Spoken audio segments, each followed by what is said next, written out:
Well, here we are again. And go. For those, that's right. For those of you that are watching after the fact, didn't catch the live stream, we tried to do the show. Everything was fine with the show, but my iTunes was crashing and I couldn't watch the movie, and it was really frustrating. So we're gonna try again to watch Evil Dead 2 here, and I'm hoping iTunes doesn't get crazy on me. Hey, it's episode 72 of Two Dudes and Some Bullshit. We are live. It's Monday, June the 1st, 2020, 7:40 p.m. Eastern Standard Time, because obviously we had some issues there. I'm Dave McRae from the VoiceMann Studios in Toronto, Canada. He's Tony Michael in the crazy Atlanta, Georgia. We're going to jump right into it because... Yes, sir. Let's get to it. Let's just get to it right now. Now let me... we went back to the beginning, guys. By the way, we're starting right from fresh, so we're not picking up where it got cut off. We're going to go right to the 2-second marker on iTunes, and off we run. That's it, and off we go. Okay, here we go. In 5, 4, 3, 2, and 1.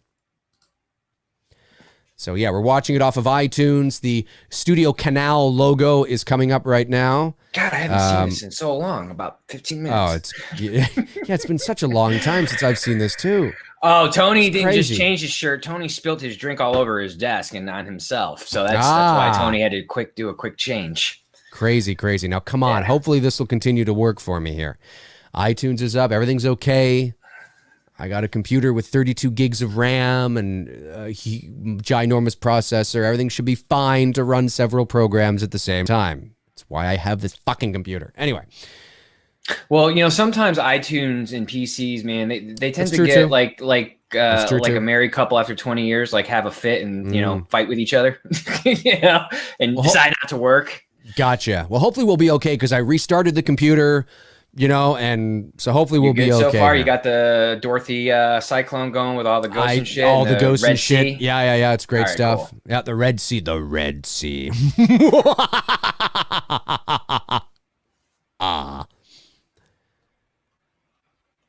Love this stuff. This is great.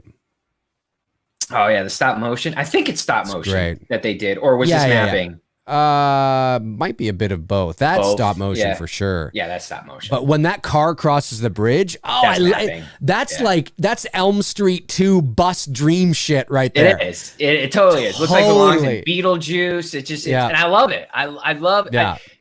Evil Dead. Are the graphics dated? Absolutely. Oh yeah, of course. Again, it's the charm of that. You know what I mean? That's right. That's what I appreciate. Love the shot going through the tunnel and then the car comes out underneath. Love that shot. Love the way everything looks. So great. Now this is where my iTunes crapped out on me here in a couple of seconds. Which hopefully it doesn't do it again. But this is where it crapped out on me before. It was right with them in the car. I believe I can fly. No, There's it's not going to do it. You good? I got to the bridge. Right. We're crossing the bridge. That's like that. I love that. That's got to be a miniature. It's got to be. Totally. It's got to be. Groovy. Ooh, yeah. Love the America's chin, folks. Bruce Campbell. He could have been Batman. With that chin. With that chin, he totally could have been Batman. He could have been Batman. You know what? Back in the day, if they had made maybe not Keaton, if they had not gone with Keaton. I mean, listen, Keaton's amazing. I know he's amazing, but maybe.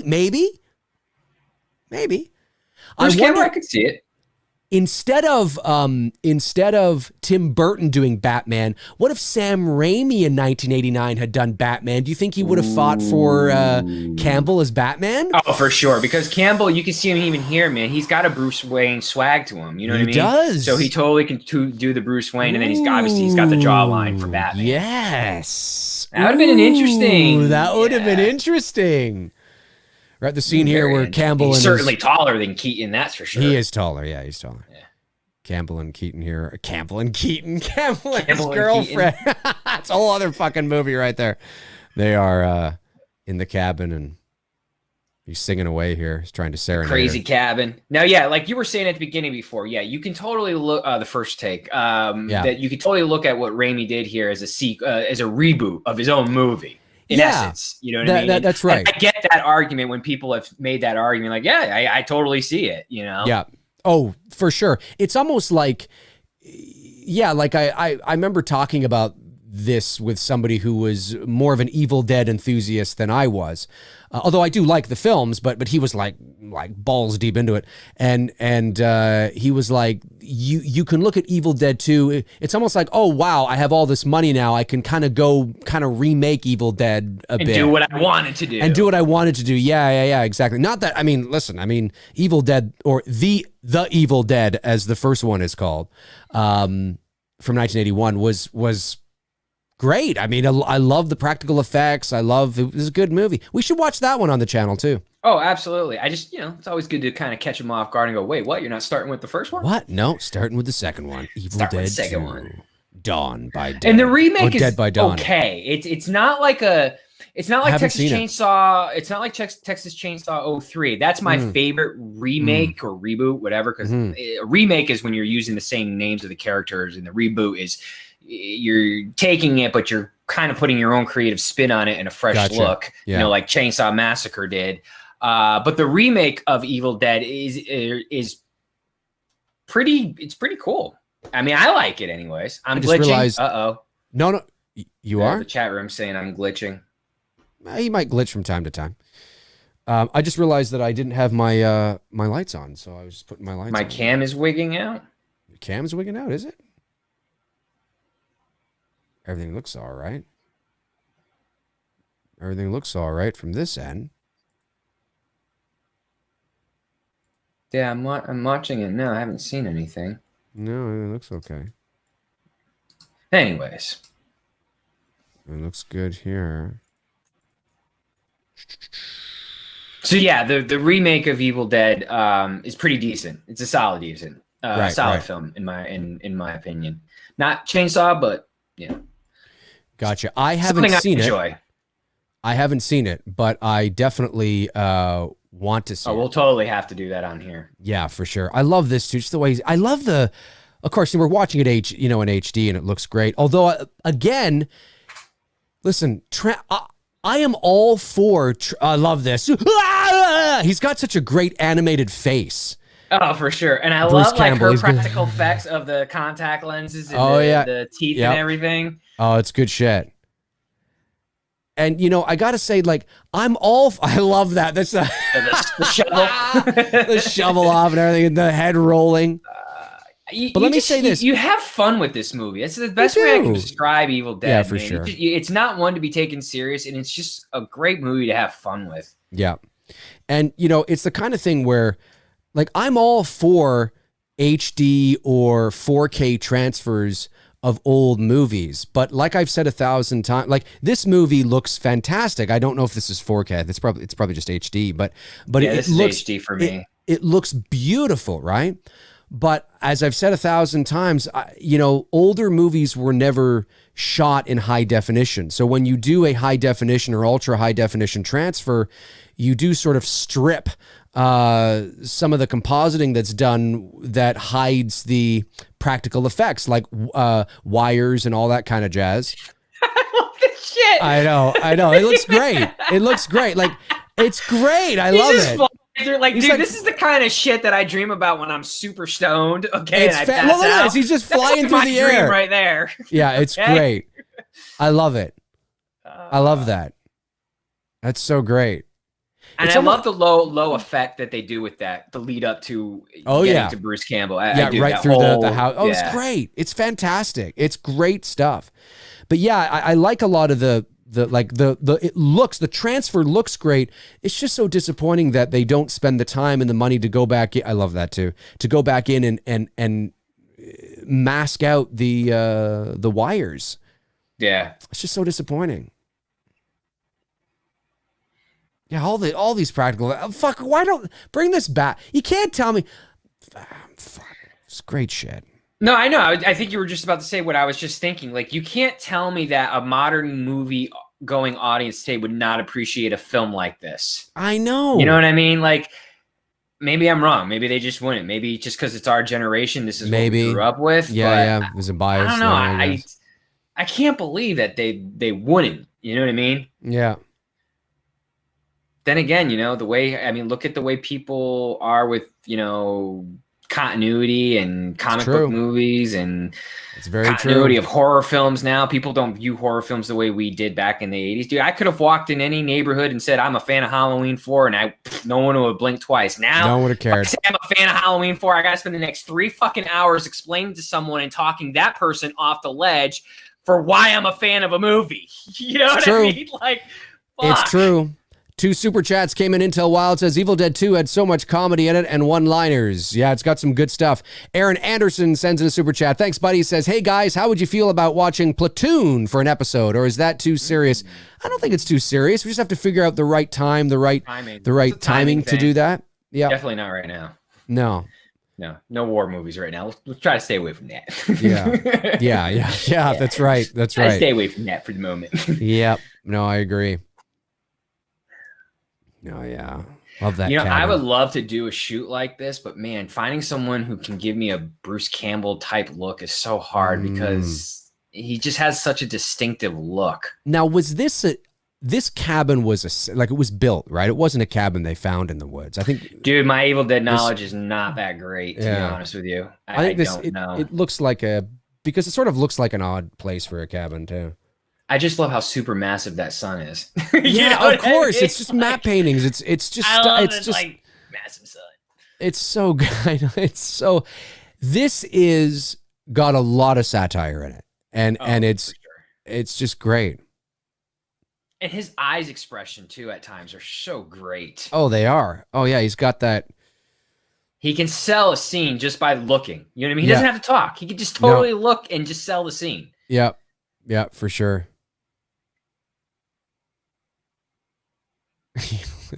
It's almost like it's got like a house vibe to it. You know what I mean?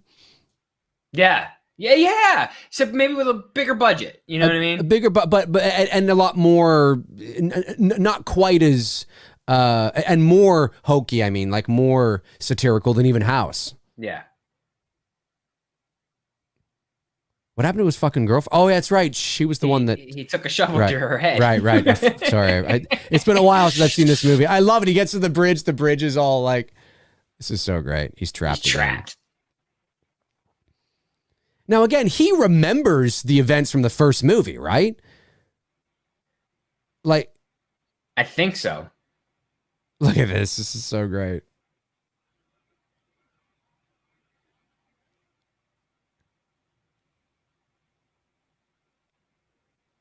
Yeah, you do. You got to get a grip. Buddy. How's everybody doing? Everybody watching Evil Dead 2? A Haunting Autumn says, I'd love to see you guys review Old Boy, the original. Yeah, the original. I haven't seen the original. I did see the remake with Brolin there. I think that's Brolin. Blu-ray Addict says, have you guys ever seen I Saw the Devil? Excellent South Korean revenge film. I have not seen it. I have heard of it, though. I have not. Zach Gaxonola at Tony. Have you seen Dark Phoenix? That's the X-Men movie, right? You're referring to? I think so. The more recent one? I think it is. If that's what you're referring to, I haven't seen that one yet. I haven't seen it either. I did finally watch The Invisible Man the other night. How was that? I bought it. I haven't seen it, so don't say anything. I'm going to watch it this weekend. I was planning to watch it over my birthday weekend until shit hit the fan down here and we ended up in a war zone. But I'm going to watch it this coming weekend. Is it good? Am I going to enjoy it? That's all I want to know. I think you'll enjoy it. We have the same pretty much taste in films. I think you'll enjoy it. We'll talk about, Cool. And then maybe we'll have to do a live stream of that after I've seen it. Yeah, we could do that one. Yeah, I love the camera work in the camera work is phenomenal. So I love it. Yeah. Like it just shows the urgency of the scene, Right, and I love that. Yeah, it's great. And it creates a bit of comical scare. Is that right? Yeah. It's fun. Not even a thing, but you know what I mean? Yep. It's fun just watching him go through the house. Like, it's just and the crazy part is this when you look at it from the house outside, the house looks like it's just 2 rooms, but when you go inside, it's like all these fucking rooms and shit. That's right. Like, look at it. It looks like this right. dinky little shack. Yeah. When you go inside, it looks like this fucking mansion with 30 fucking rooms. And that's deliberate, right? Like that's yeah. Yeah, for sure. Yeah, it totally for sure. It doesn't make any sense, which is why it works. It's like, how's that possible? You know what I mean? How's it possible? Because it's only this big, you know? Yeah.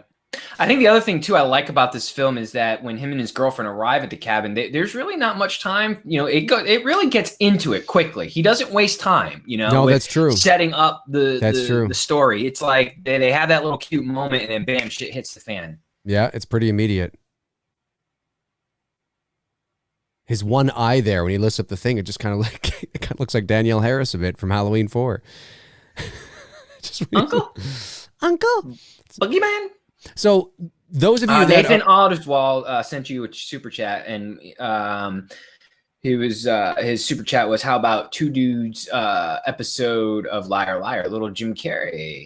Well, yeah, maybe Liar Liar. I wouldn't be down. I'd be down for that.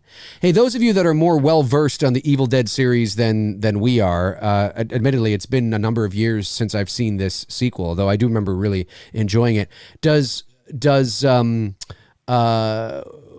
what's his face here? Does he remember the events from the first film? Like how does that connect to the events in this movie? I completely forget. It's been so long since I've seen these, but it's starting to come back to me a bit now. But for those of you that maybe have seen this a bit more recently than I have. Yeah, Ash. That's what he's asking. Of course, I'm talking. Yeah, I'm talking about Ash. Yeah. Does he remember? The events of the first film. Of the first film. Hunting Autumn says no. 2 is basically a remake, and Twisted SMF is saying the same thing. That's what I was saying. So it doesn't even acknowledge anything from the first movie. See, that's what I heard. I heard it's almost just like, which is weird to me. I don't know why would you do that? I don't know. It just seems so. Yeah, the original's not mentioned in 2. Listen, I know Evil Dead 1 has its fans. I know, Evil Dead 2 has its fans. I know that a lot of people love this series. They love the Ash character. They love Army of Darkness. They love it. But I gotta say, it's me. I don't like that kind of thing. I just think it feels weird. I just think that he should acknowledge. Oh, you mean from a storytelling? From a storytelling perspective, I just think it would be cool if it was like, no, he was going back to this cabin, and But it makes sense. He's going to the cabin of the. I don't know. It's just weird. It's just weird. Kind of like how Laurie doesn't remember the events that followed at the hospital on Halloween night in '78 because it never happened. Oh, well, no, but that's different though. I'm kidding. Yeah. I'm kidding. Yeah. Just poking fun. Fun. No. I get it. Where the hell's the movie here? Here we go. Yeah, it just feels sort of like. I still want to know how he pulled that off. The animatronic piano. How did fans feel? Like, I don't remember this. I mean, obviously we were 8 when this movie came out, but you and I were kids.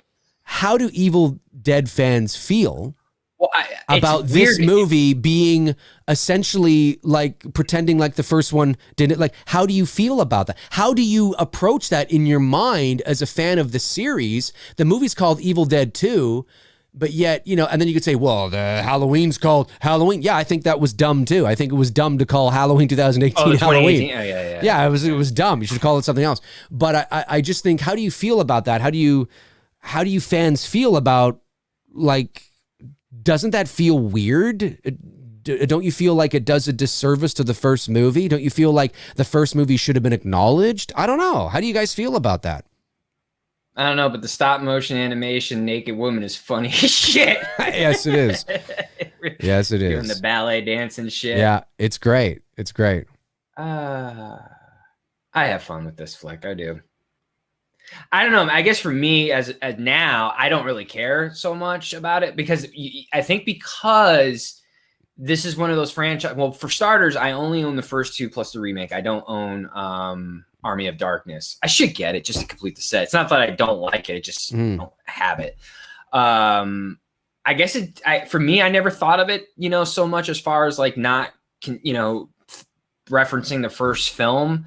So yeah, as far as like the hardcore fans, that would be interesting to know. Like, do you guys like it or not like it? Does it matter? Well, Frank the Tank here says this is a sequel from the first. Yes, naturally. The end of the first is the start of the second, where Bruce is flying, quoted by Bruce himself. Okay, well, is there anything in here, though? I mean, is there anything in Evil Dead 2 that makes you realize that? Like that moment, like, at the end of Halloween 1 and the beginning of Halloween 2, you know that you are connected. You know that you are going on with the sequel. Is there anything that if I were to watch these movies back to back, The Evil Dead and Evil Dead 2, is there anything in this movie, a moment in this movie where I'm going to go, there's them. Oh, that's right. Because at the end of the first one, he was lying and then this is the beginning. Is there anything that's like that? Evil Dead fans, the challenge has been put out. Intel Wild sends a super chat, says, Dave and Tony, when do you guys think you will ever meet in person and hang out? Don't know. So hopefully sooner rather than later, but the border's got to open first. That's true. Yeah, that would help. I love it how he's just beating the shit out of the freaking, because she's biting him. Exactly.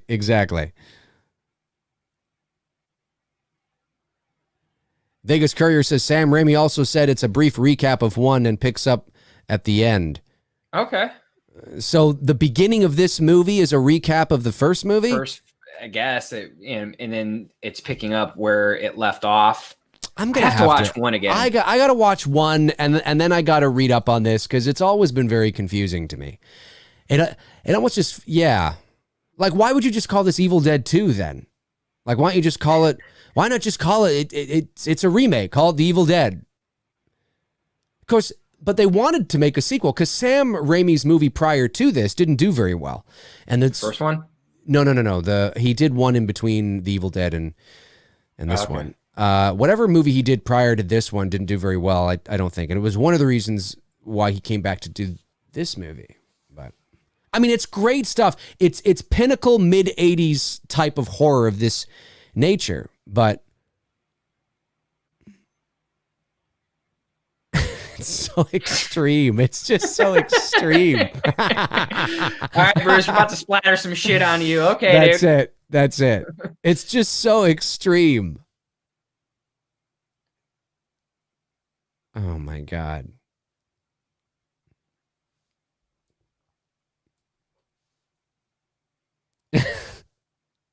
I'd be petrified if I had to tackle a half or a naked headless body with a chainsaw. I mean, Jesus. There's his chainsaw, folks. It's amazing. What are some people saying about this here? So we got Geeked Out Turtle Fan says Halloween 3 had no Michael Myers but used the Halloween name. So I don't get it. But it had a subtitle called Season of the Witch as well, and it was an anthology. It was clearly an anthology film, right? Like, sorry, I'm not quite seeing the point you're trying to make, or maybe you're not quite understanding my point. James Harrison says Halloween Returns sounds so much more appropriate with the 2 sequels being killed, and I agree with that. Oh yeah, to call the movie Halloween, I just think was. Halloween Returns would have been a good title. Halloween Returns would have been Halloween Kills, Halloween Ends. There you go. Bam. Yeah, that's it. Twisted SMF says, yep, different rights, movie company, the first one. It's like a complicated relationship. Yeah, I just hate that kind of shit. Like, I'm a stickler for continuity. I'm a stickler for linear storytelling and things making sense. Now, I mean, you could say, well, they negated all the sequels. Well, yes, they did do that, but Halloween 2018 is still a direct. I mean, I'm not saying I wouldn't have made this film, but it's. Well, how I feel about the disastrous mess that is the Halloween franchise. It's a fucking shit show. It's a choose your own adventure. That wasn't the intention of it. I love how people are now like, oh, but no, they fell ass backwards into it. That choose your own adventure shit didn't even start until fucking some people did it on YouTube. Nobody was calling it a choose your own adventure growing up. No, and that wasn't the intention of it. They made bad movies. That's why you have so many of continuity storytelling. Right. They fucked up the continuity. So then, it's choose your own adventure. No, that's not how it worked. That's not how the Force works. Anyway, so it's just I like linear storytelling. I like things that make sense, continuity. I like sort of structure, and to make a movie and then just kind of go, well, we'll just do this and we'll just kind of, we'll sprinkle, and then we'll just do this. And I'm just like, it's not that this isn't a good movie. It is, but I'm just like, I don't know. I like nostalgia. I like continuity. I like seeing a character revisiting the cabin where he was and seeing that in the character and watching the character feel that and all the shit the character went through 4 years before, and he can feel that and sense that, and I'm watching him experience that, and he's back and he's like, wow, I've been here before and I gotta take care of shit again, and I like that kind of thing. I don't like having two movies where it's like, did he ever, it's like I'm watching a whole new, it's like the first one never happened. I don't like that kind of stuff. If this was an anthology film that didn't have Ash in it and was called Evil Dead 2 and it was about something else, well, that's different. That's different, right? Oh, yeah. Yeah. But it's a fucking great movie, though. I've said this before. I mean, as shitty as the Friday franchise gets as it progresses, it always stayed within the continuity of storytelling. That's true. Yeah, I love this here where they're talking to each other. Do you know of the core three or big three? Do you know of the big three? What my first three of them that I saw in theaters? Freddy's Dead, Jason Goes to Hell, and Halloween 6. The Curse of Michael Myers. The worst fucking ones of the franchise. That's my first theater going experience. With I have never seen a Friday the 13th movie in the theater. I have never. Nope. Only seen one Elm Street in the theater, and that was the remake.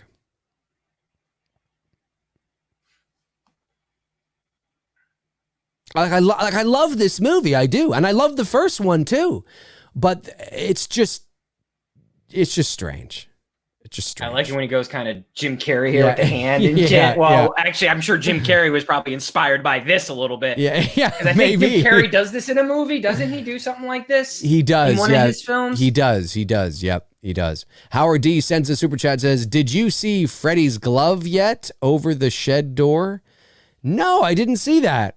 Oh, that's right. Freddy's glove is in this over the shed door. That is right. It's an Easter egg. Raimi put this in there because Heather Langenkamp, Nancy, she's watching Evil Dead in Nightmare on Elm Street. That was, Wes's little kind of, hey, Sam, little nod to Sam, and Sam returned the favor and put Freddy's glove over. I didn't see it. I totally forgot about that, Howard. But that's how Freddy's glove ended up in Evil Dead 2. Very cool. I didn't see it. Love the car they chose as well. Great car for this kind of thing. That's just a great car for a horror movie. I don't mean like a Christine type thing. Just a great car just to have in a horror movie. It's just got so much character and it's old and it looks like it could break down at any moment. I want to see that yellow car smash up or fly off a cliff or I don't know. Yeah. It's just a great car for that kind of thing. Geeked Out Turtle Fan says, look above at my last... above. You sent in a super chat? Oh, you mean above the super chat. He says, what I meant was, to me, the Evil Dead and Evil Dead 2 had no real connection, like Halloween 1 and 2 compared to 3. Ash was totally different in part 2, less serious. Well, oh, okay, I see what you're saying. Yeah, I get what you're saying, but I don't think, I understand how that's how you justify it, but for me, I wouldn't think that because it's still the same character. I mean, that would be like Halloween 3 having Laurie Strode and she's different, and it just doesn't. It feels, I don't know what this is supposed to be. I'd like to go back. Sam, what were you doing? Well, we're just kind of, we're again. I think it's okay. a product of the time because back then continuity really wasn't that serious. No, it was that's not true. Like it is that today. Is a good storytelling. It's a different period of how and I don't think they thought of it like 40 years from now. People are gonna be like, "Hey, dude, what the fuck?" It's a good point. I would be okay if there was, but even Elm Street 2, there's mention of Nancy, and 5 years ago they find the diary in the closet. And it's still as crazy as 2 is, and is very different from 1 than it is. There's still that moment where you feel that, okay, it makes sense now. Like you can figure out where you are. You know what I mean? With this, I don't know where I am. Again, I'm not saying I don't love the movie. I love this movie. I think it's great. It's fun. It's hilarious. It's got great practical effects. Who doesn't like this fucking movie? But I love the fact that he's beating himself up. He's beating himself up. Yep. But I always have a weird time watching this because the filmmaker in me wants to know, where is this? Where am I in this time? It's not anywhere. It's not anywhere. It doesn't mean anything. And it's like, yeah, but you can't okay. Okay. All right. Well, I guess that it doesn't have any meaning then. It doesn't mean anything. Yeah, exactly. Okay. I don't know. It's just weird. So then I can't watch it on that level. I just have to watch it and just enjoy it for the stupidness that it is. I'm not saying it's a stupid movie, but I can't really, it'll never be one of my favorite horror movies because there's no context to it. It's just, it's kind of a remake, and that moment there, that's when Sam said that it was the pickup from the first one, but there's no, and I get what Geeked Out Turtle Fan is saying, but it's still the same character from the first movie. He's just different. Yeah, but imagine, you see, that's one of the things that I didn't like about The Last Jedi, was that you can't take, again, this is different. It's a horror movie. It's a spoof. It's a satire. I get it. But the principle of it is it's like, yeah, but why, if you wanted to just do an Evil Dead 2 and go crazy and not have it connected to the first one, then just do something different. Just do a crazy thing without Ash. Have another character, then it's like, but anyway. Yeah, bullshit. You're not starting a chainsaw with your mouth, bro. I love it. I love that. Yeah, I love I just feel like I'm watching a creep show episode or something like that, where it doesn't make any sense. Nothing's connected to anything. It's just you know what I mean? And I guess that's how I got to watch it. Admittedly, I haven't seen this movie in a really long time, probably 25 years, but it's starting to come back to me. And I remember loving all the cool horror shit that's in it, as long as you just, I would love to know those people that went to see this movie in the theater in 1987, those people that remember this movie from 1987. Were you ever like, is this how is this? I don't know. Again, I think just different type of movie going audience in the 80s, we didn't think, along the lines, like I mentioned a moment ago, continuity. People didn't care. You know what I mean? No, it's true. But I just think that's true too. Yeah. I do get what you're saying, but I just think as a direct sequel to the first one, by the time you get to 6, 7, and 8, continuity's fucking way out the window. Look at the Friday the 13th franchise, but even in Friday Part 2, right? Your favorite Friday, there's that scene with the guy at the campfire going, Jason. Oh, the backstory. Right, the backstory, right? And then there's that 10-minute opening where he, kills her in her apartment there. And there's still that context where you go, okay, I know where I am. I know where I am in relation to, but it's difficult to get attached when you don't have anything there's no perspective. It's just a random sequence of events with the same guy in the same location. It's kind of like, well, how is this what about the such and such and the such and such but didn't we see this already? I did the such and such and it's just those little things that I remember as a kid even being like, I don't get it. Why is this it's great, it's fun, but what's happening? But I love Bruce Campbell as an actor, though. He's just great. Have you guys seen Bubba Hotep? Oh, love me some Bubba Hotep. You haven't seen Bubba Hotep with Bruce Campbell? Oh, it's so good. It's so good. Anybody in the chat see Bubba Hotep?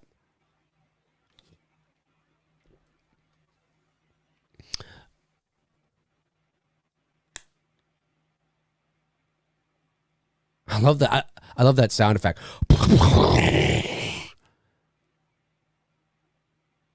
And the hand's just sitting there.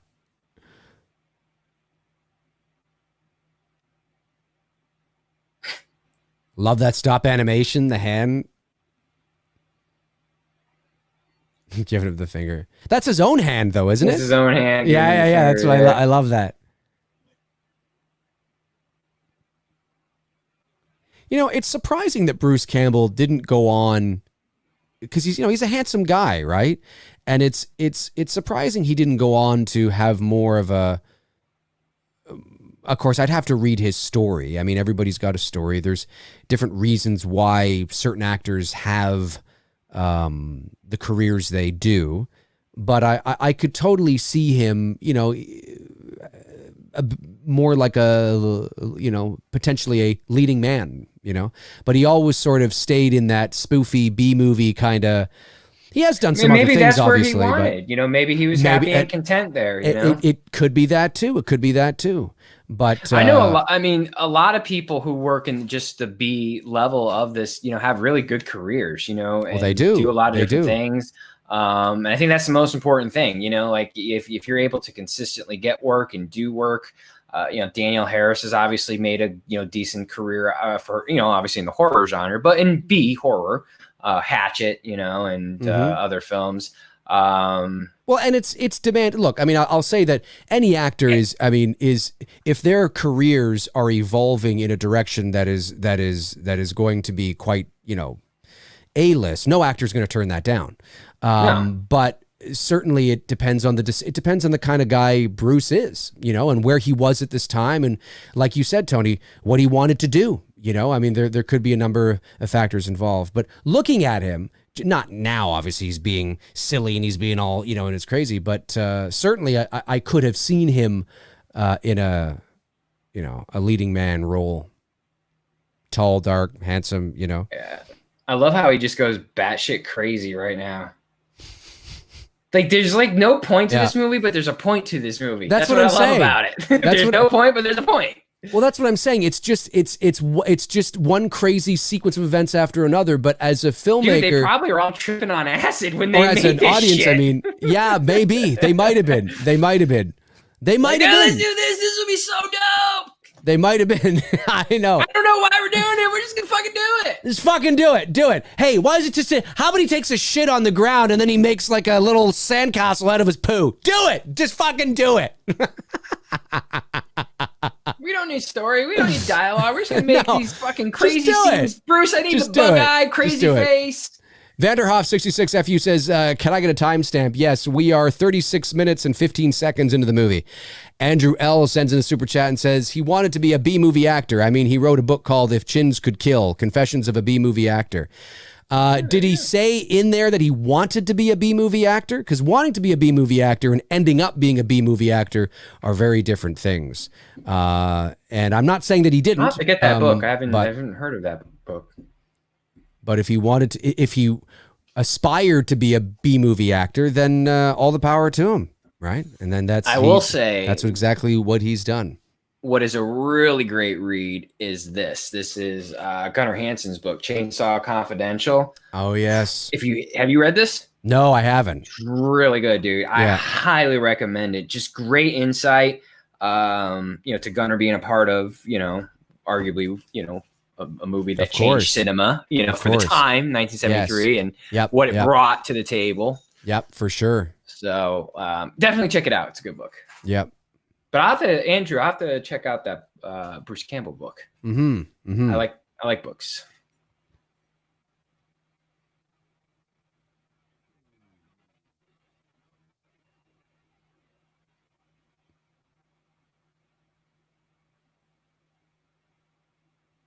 You bastard, you fucking bastard. I'm gonna kick your ass. Who the fuck are you? Get out of here, you son of a bitch. I love the fog and everything from all the fog machines and stuff. I just love it. Oh, I know.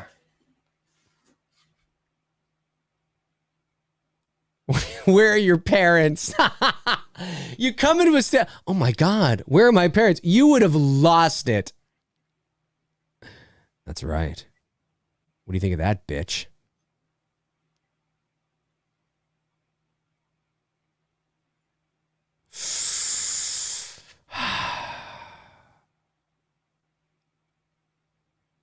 Now remember, that cabin has all different kinds of like, corridors and hallways and stuff, even though it's pretty much impossible. Andrell says he actually wrote 3, a sequel to that one and more. 3 books. Timestamp on the movie, 38:45. 38:45.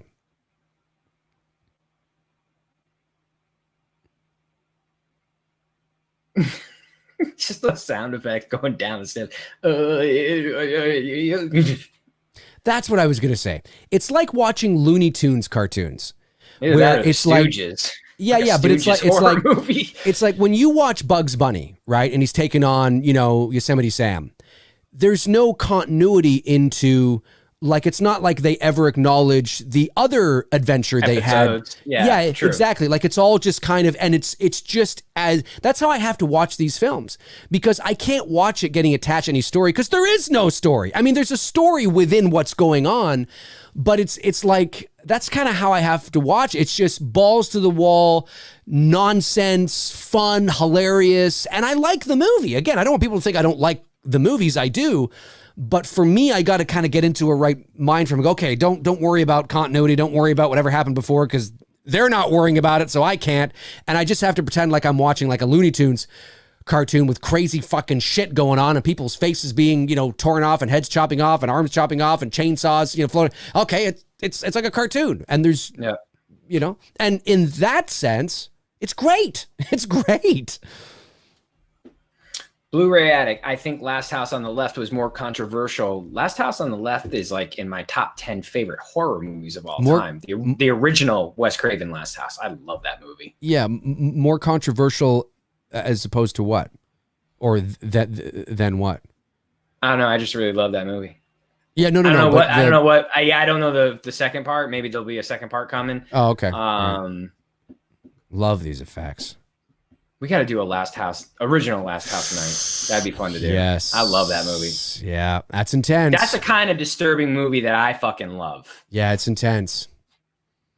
I watched the I Spit on Your Grave series too, and they're fucking intense. They're intense. I love that. Let me out! There's something down here! He's like just going crazy. Look at this. Look at this. Look at this suit. Look at the suit this person's wearing. It's so great.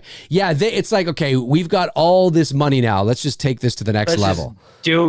Yeah, let's just take it to the next level. Isn't there like an eyeball in here that floats across the screen, or isn't there an eyeball or something like that? I mean, I think they threw everything in here but the kitchen sink. Oh yeah, like this is great shit. I miss movies that have practical effects like this. I miss picks it all up like that. I love it. Look at this. Look at this. Yeah, it looks like the Crypt Keeper from Creepshow a little bit. Yeah, a little bit. It does, doesn't it? It kind of has that, but practical vibe. You gotta love the practical effects. Oh, I love it. It has a charm to it. It's very dated, but there's just, again, like you said, why they don't do this anymore, I don't know. I mean, there's no reason not to do. I mean, I get maybe the modern movie audience cheaper not care to for it. Yeah. But oh yeah, here's the eye. Yeah. Wait. Yeah, there it is.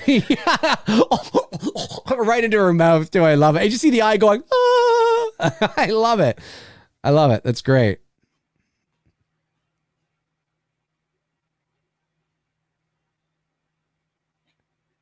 Now, the Evil Dead movie that came out in 2013, was that very much like satirical like this, or did it take itself very seriously? Like a serious horror film? I've only seen that movie twice. From what I remember, I think it's more serious. More serious, the chat room will let me know. Okay. I saw it in theater, and I saw it one time when I bought it. So my memory on that is not as fresh. But from what I think I remember, it's a little more serious than the campiness of the first two films. First two films here, yeah. Yeah. The Terrible Drummer sends in a super chat, says, Dave, sorry to be off topic, but I just checked out Drifting Sleep last night. Definitely your best work. It was great. Oh, thanks. Drifting Sleep. Yeah, that was a little movie I did about 5 or 6 years ago. And it's a sort of surrealist, pensive, kind of slow little, it's not a horror movie or anything, but more of a, thank you. I appreciate that. Yeah, shot that just on a DSLR. Just went out, shot it, had some fun, had a little thing. It was cryptic and weird and strange, and it's like a dream, you know. I'm glad you enjoyed it. I'm glad you enjoyed that. Thank you. I appreciate that.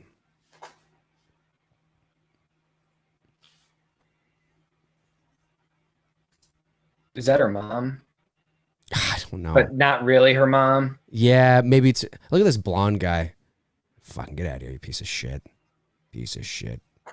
Yeah, anybody... Evil Dead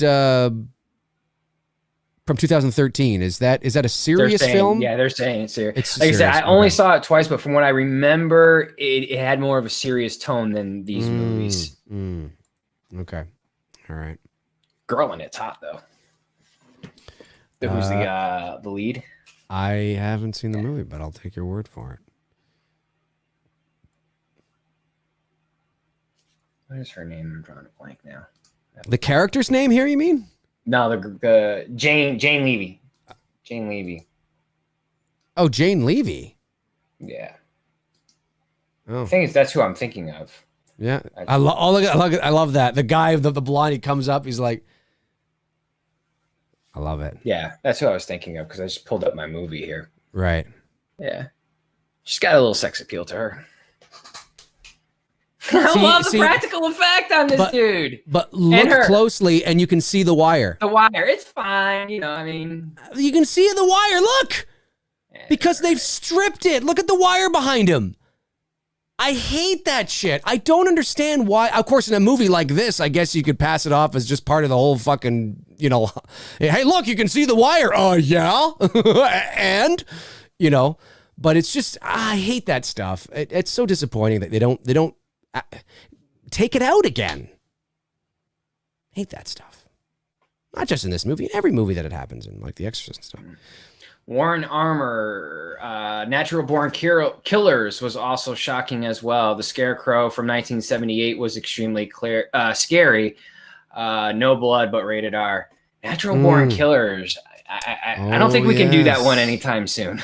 No, no, right now. That's tensions are a little hot for that one. I love that the would green. Be a good one to do though, but not. It would right be now. I love the green, like slime and stuff, all coming down. It's just great. Oh, yeah. Wait a minute. Weren't they like drenched in green slime? Oh, wait. She has some on her yellow shirt. Just a little bit. Just a little bit. Just a little bit. Because, you know, we're not about continuity, man. That's true. That's true. Fuck it. It's out the window in this movie. Fuck it. Why not? Fuck it, man. Come on, man. Come on, man. Robert Andrew Paul says, Dave is so offended. You're offended. I'm offended? What am I offended at? I'm offended? What am I offended at? Well, I mean, it's 2020. Everybody's offended, but... That's true. That's true. That's besides the point. I'm offended! Or are you making the joke like I'm like that? I wonder if it's a joke. Is there something that like you say, like, is there a joke that you did with that I'm not sometimes? Yeah, I sometimes have a thing where I'm like, wire joke. Oh, well, yeah, no, you're not using the word right. I'm not offended by it. I'm not offended by it. That's not the right word. Annoyed would be the right word. I'm annoyed when they do that, but I'm not offended by it. Josephine Bristow, can you guys please do Stir of Echoes next? Well, we actually got one already planned. I mean, can we tell them while we're watching this? We'll tell them at the end of the show. Okay. Let's tell them at the end of the show. Yeah, we're definitely going to do Stir of Echoes, but Tony and I, like I said, we don't just arbitrarily pick a movie. Like we plan these things out. We've got kind of it mapped out, yeah. Yeah. But we're definitely going to do it because we both love that movie. So maybe we'll do it maybe towards like the fall again, you know, when it's hit September and things start getting cool and things start getting kind of that Halloween-y vibe, maybe we'll do it then. That's a good one, though. I just love the way the visual style of it's great. The cuts, the jump cuts and shit.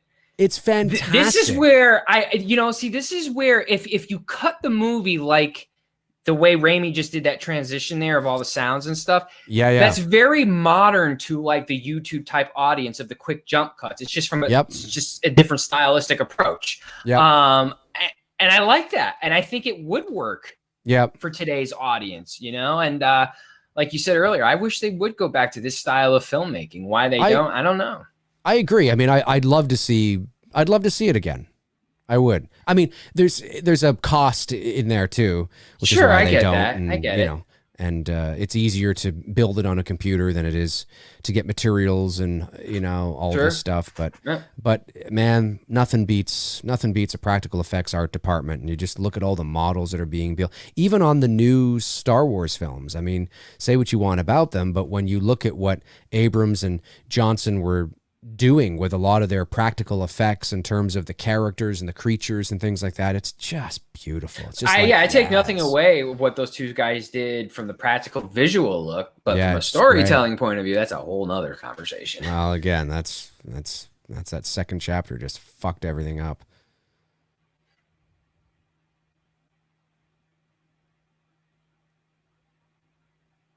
Hey, I'll go with you. I like you now. Does she know that he didn't murder her parents? Or she's got to know that. She probably put it together. Yeah, you're right. Yeah, you're right. That's right, Tony. Yeah. By now, it's kind of like, might have put it together. I think something fucked up's going on here. That's right.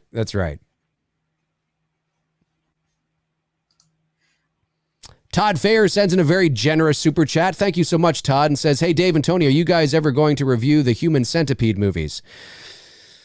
I don't know. I haven't seen any of them, so I'm not sure. I haven't seen any of them either. I don't know. Maybe Todd. You never know. Agent Priest sends in a super chat, says, hey, Dave, sorry I'm late. Love the shirt. Tony. Awesome. Oh, hell yeah.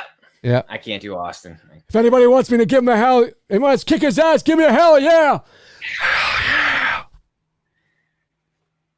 God, I remember I went to 3 Monday Night Raws in the peak of the Attitude Era. Oh yeah, in the peak of the Attitude Era in the late 90s. So much fun, dude. The pops when he would come in, dude, it's just like so much fucking energy. Oh yeah, like, I bet. Just to see the fan of crowds holding up fucking handmade signs that you brought in and shit. Like, you don't see any of that shit anymore. I would love to see that.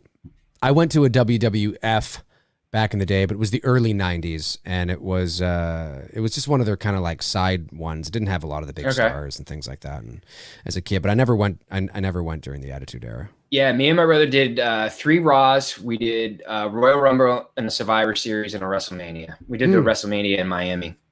Very cool. So very cool. Ravishing Rick Rude, that's right. I would have loved to have been to like WrestleMania 3. Are you kidding me? That would have been fucking great. Oh my God. Pontiac Silverdome or whatever it is there. 93,000 people. Andre Hogan. Ricky. Yeah. Macho Man. Oh yeah. Oh yeah. I'm about to kick you. He was my favorite wrestler. Rises to the cream rises to the top. My wrestlers go Austin, Hint, Macho Man, and then Taker. And then my favorite tag teams are Heart Foundation, Rockers. The Bushwhackers. No. Bushwhackers are fun. Heart Foundation, Rockers, and Hardy Boys. The Rockers, isn't that where Marty Shawn Michaels came from? Yeah, that's how Shawn Michaels got started. That's right. Marty Jannetty. I forgot about that. Forgot about him. They were fun. They were a fun tag team. Right. You know what's crazy? They were the only tag team that should have won the titles, but then had the titles taken away from them because some fucked up bullshit happened during their match with the Hart Foundation that McMahon didn't like it, so he took the titles away from them. What a fucking And then bastard. The Rockers had their epics. I remember that to this day. Me and my brother and my 2 boys, we were watching Saturday wrestling. And Michaels was on the barbershop thing with Jannetty and the kick to the face, the kick that everyone heard around the world, and the breakup of the Rockers. It was so iconic, though. If like you were a kid in the 90s, like that was like, what the fuck? Yeah. Everybody was talking about that at school on Monday too. Yeah. And then wrestling kind of went downhill at that point in the 90s. Like Hitman and Taker were carrying the franchise. Yes. But it was really struggling there until the Attitude Era kicked in. Yep. I love this tree that's got like a face on it and shit. The girl's getting like literally roped in. She's like, oh my gosh. She tearing her apart. They're gonna strangle her. This is it. This is it. This is it. Here it comes. Oh. Geeked Out Turtle fans, Tony Michael, is that why you're slowly turning into Macho Man? Oh yeah. Oh no. Yeah. I'll never, unless I start juicing, man, like a mofo. Look at me, I'm tiny. I'm not nowhere near Macho Man. I mean, I guess the beard, but yeah, the beard. I think that's I'm nowhere near as big as that dude. I don't even think juicing I could get that big. That dude, he was a big boy. He wasn't a small dude. No, he wasn't. Especially at the end of his life, he was smaller. Especially when he was at the end. The rest he was really for juiced me. Up. Macho Man, the iconic Macho Man, will always be in the '80s with Elizabeth in the pink shorts with the white stars and the yellow knee pads. That's just iconic looking Macho. Oh yeah. When he evolved to that like kind of loud early '90s outfit with the shirts and the beads on it, I didn't really care for that look. Yeah, I got you. Oh, the time restarted about 8 minutes ago. I guess we flickered a little bit there again. I wonder why it does that. Oh, well, we're still on. We're still on. We're still on. Frank Riker sends a super chat, says, D&T, you lost your hand. What do you replace it with? If we lost our hand, what do we replace it with? Ooh, you know, a chainsaw is pretty cool, but then that could also injure me as well.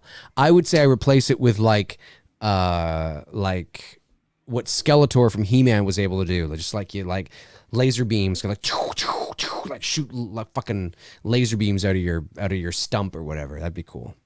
Meat cleaver. Meat cleaver's my favorite killing weapon. I love that thing.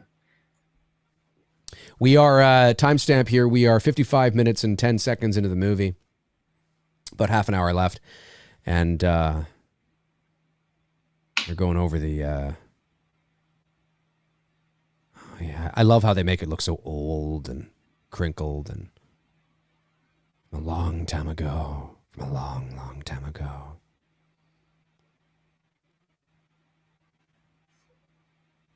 Why the hell would we want to do that?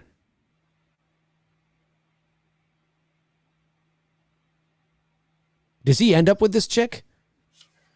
I can't remember. It's been a couple of years since I've seen this, man. I don't know. I mean, as I'm watching it, I'm remembering shit, but... Yeah, same here. Not if this guy has a fucking set. He's ready to take out Campbell. Come on, Ash. Ash. Sounds like ass. That's right.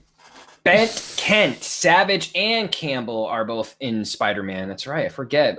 Toby and Macho Man have a little little dance there. That's right. Was he in Bone? Was he like Bone Crusher or something? That was his name. Bonesaw. Or Bonesaw. I think it's Bonesaw. Bonesaw's ready. Can't believe that movie's nearly 20 years old. Jesus. I know. We're getting old, dude. Fuck. Time is insane. Fucking flying. It's insane. Absolutely insane. Love the lighting on the house, though. Coming out the windows like that. Oh, yeah, it's great. Really like that. Yeah. Look how small this cabin really is. And I love that again. But inside it's like huge. It's huge. I love how they do that because it works. It works for this kind of a movie, right? It's totally it's that surreal dream. Things don't make quite, sense and things like that. It works in that regard. And then you could say, well, then why are you complaining about the there's a difference between continuity and well, yeah.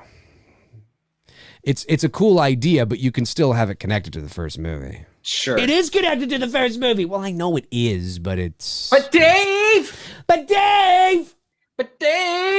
Love this. All the trees kind of hanging over there. That's what you need as a hot button. I need that. You need a Butt Dave. But Dave! I need a Butt Dave. I do.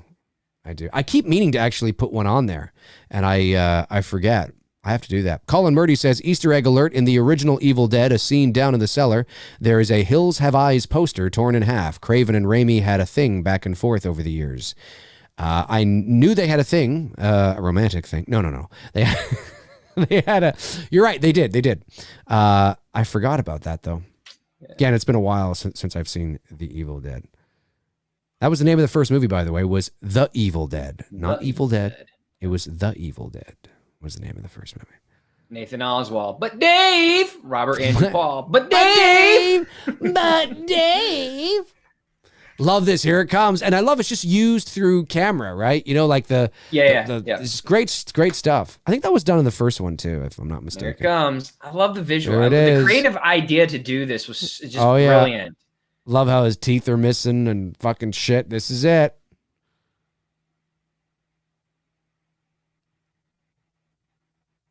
Mama Joe. Mama Joe. Mama Joe, where are you, girl? Mama Joe. Mama Joe, come on now. Come on, Mama Joe. I reckon. This is when he goes thriller. Oh, that's thriller great. Ash. Yeah. Dude. Yeah, that's great. I mean, literally, he looks like he can fit right into the Michael Jackson Thriller video.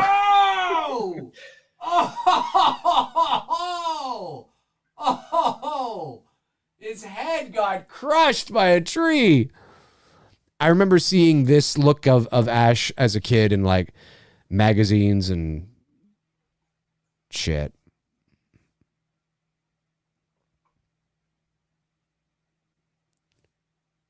I mean, seriously, I'm just waiting for him to just start. But it is still Yeah. You know what I mean? That was such a great music video. Oh, he changed. Such I a mean, great he revolutionized the music videos, man, with yeah. Thriller and Billie Jean. That's right. Yeah, Thriller. A lot of his videos, even right up until he died, a lot of his music videos were like short films. Short films, yeah. Yeah. Did we have a super chat that we missed? Someone said super chat, and we missed super chat. We missed it. Let's go back. Let me see here. Super chat from. We got Frank's. We got Robert. There is Robert. Hang on a sec. Oh no, Robert Andrew Paul sent in a $5 super chat. Thanks for doing these, Dave and Tony. Times like these streams really help. Anxiety and tension. Appreciate you guys watching.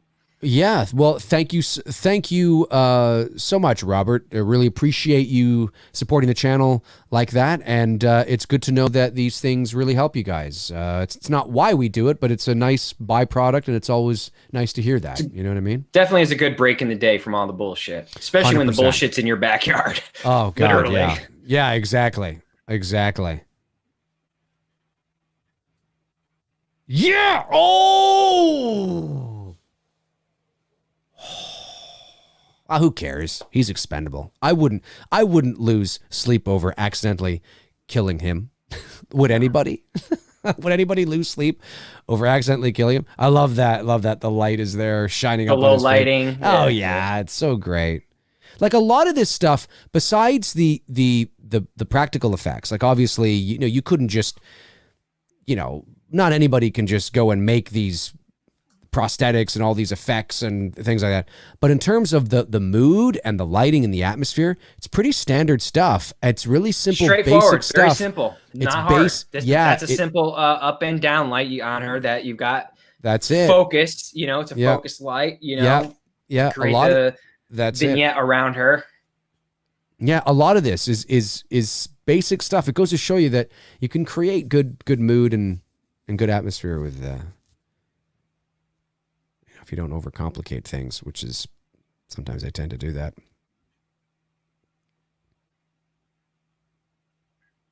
Oh, come on. Who cares? Just take it out of them. Nathan Oswald, who do you like more, Prince or Michael Jackson? I respect both of them as they're both great artists. I have pretty much Michael's collection on vinyl up through Bad. I didn't really like the music he did in the 90s that much. And Prince, same thing. I got almost everything by him in the 80s. But I listen to Michael probably more than I do Prince. But that doesn't mean I like one better than the other. I just listen to Michael's music more. Does that make sense? Yeah. Yeah. I would be a Michael Jackson fan over Prince,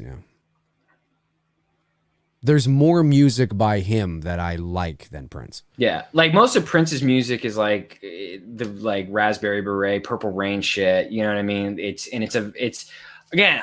I respect the dude could wail on a fucking guitar, man. I mean, the dude was just musically fucking talented.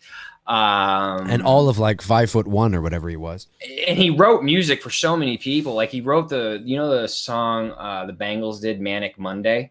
Yes. Just another manic. He wrote that song for them. That sounds like that could have been a Prince song. You know, like just he contributes so much to music that he's just a phenomenal artist. But on a personal level, I listen to MJ probably more than I do him. Yeah, same. I love this. Taking him down into the basement. Who cares? Wait, is that her dad or something? Is this her father? I'm not sure. The fuck does she care about him for? Let him go. He's oh yes, look at all the over excessive blood. Yeah. I love it. It's so 80s. Love it. Oh my God. You can see Raimi like more blood. And now it doesn't even look like it got to a point where it didn't even look like blood. It just looked like water died. Yeah, exactly. Because there were too many bubbles. It was just so funny. And it was too red. It was like a pinkish red. That's so great. Oh, it's great. It's fantastic. I love it.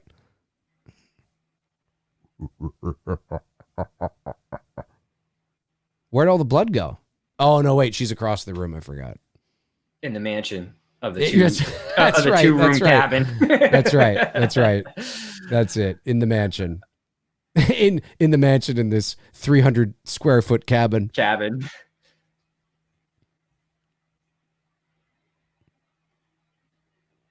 He's possessed. Somebody's got to save him. Got the Evil Dead in him. Yeah. Agent Priest sends a super chat, says, Dave, your favorite Hills Have Eyes and why?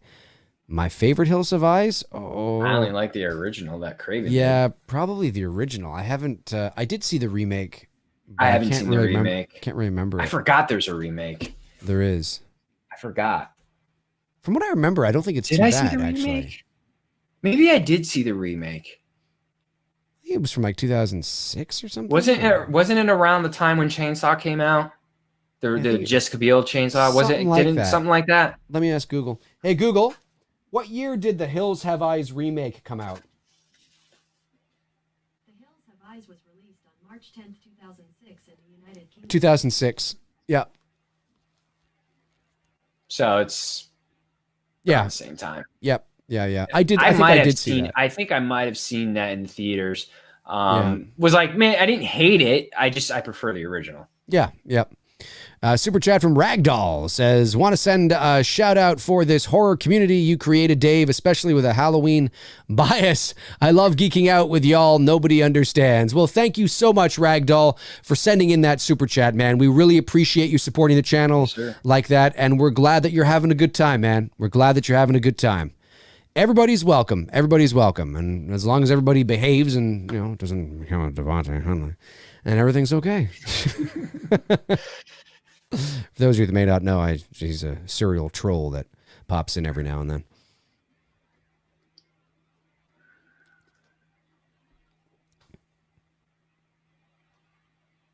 What did he say? Carve ourselves a witch? Something like that. I just love I can't get over all that blood that came up. That was so great, though.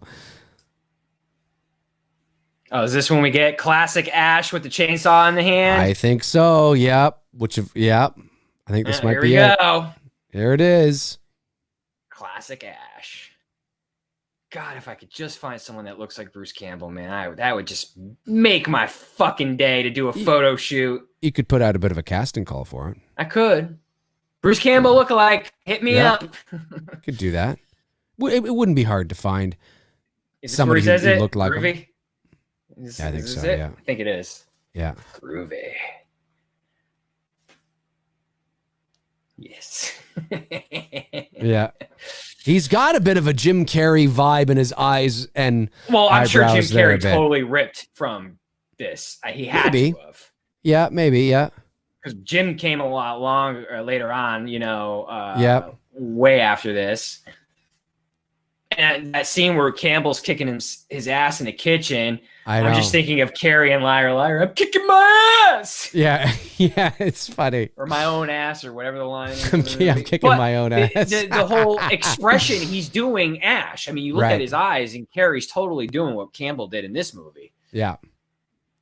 Yeah, I think Freddy's Glove. We just passed it in the. We did. I didn't see it. Did you see? Oh, you didn't see it? Oh, okay. No, I wasn't paying attention.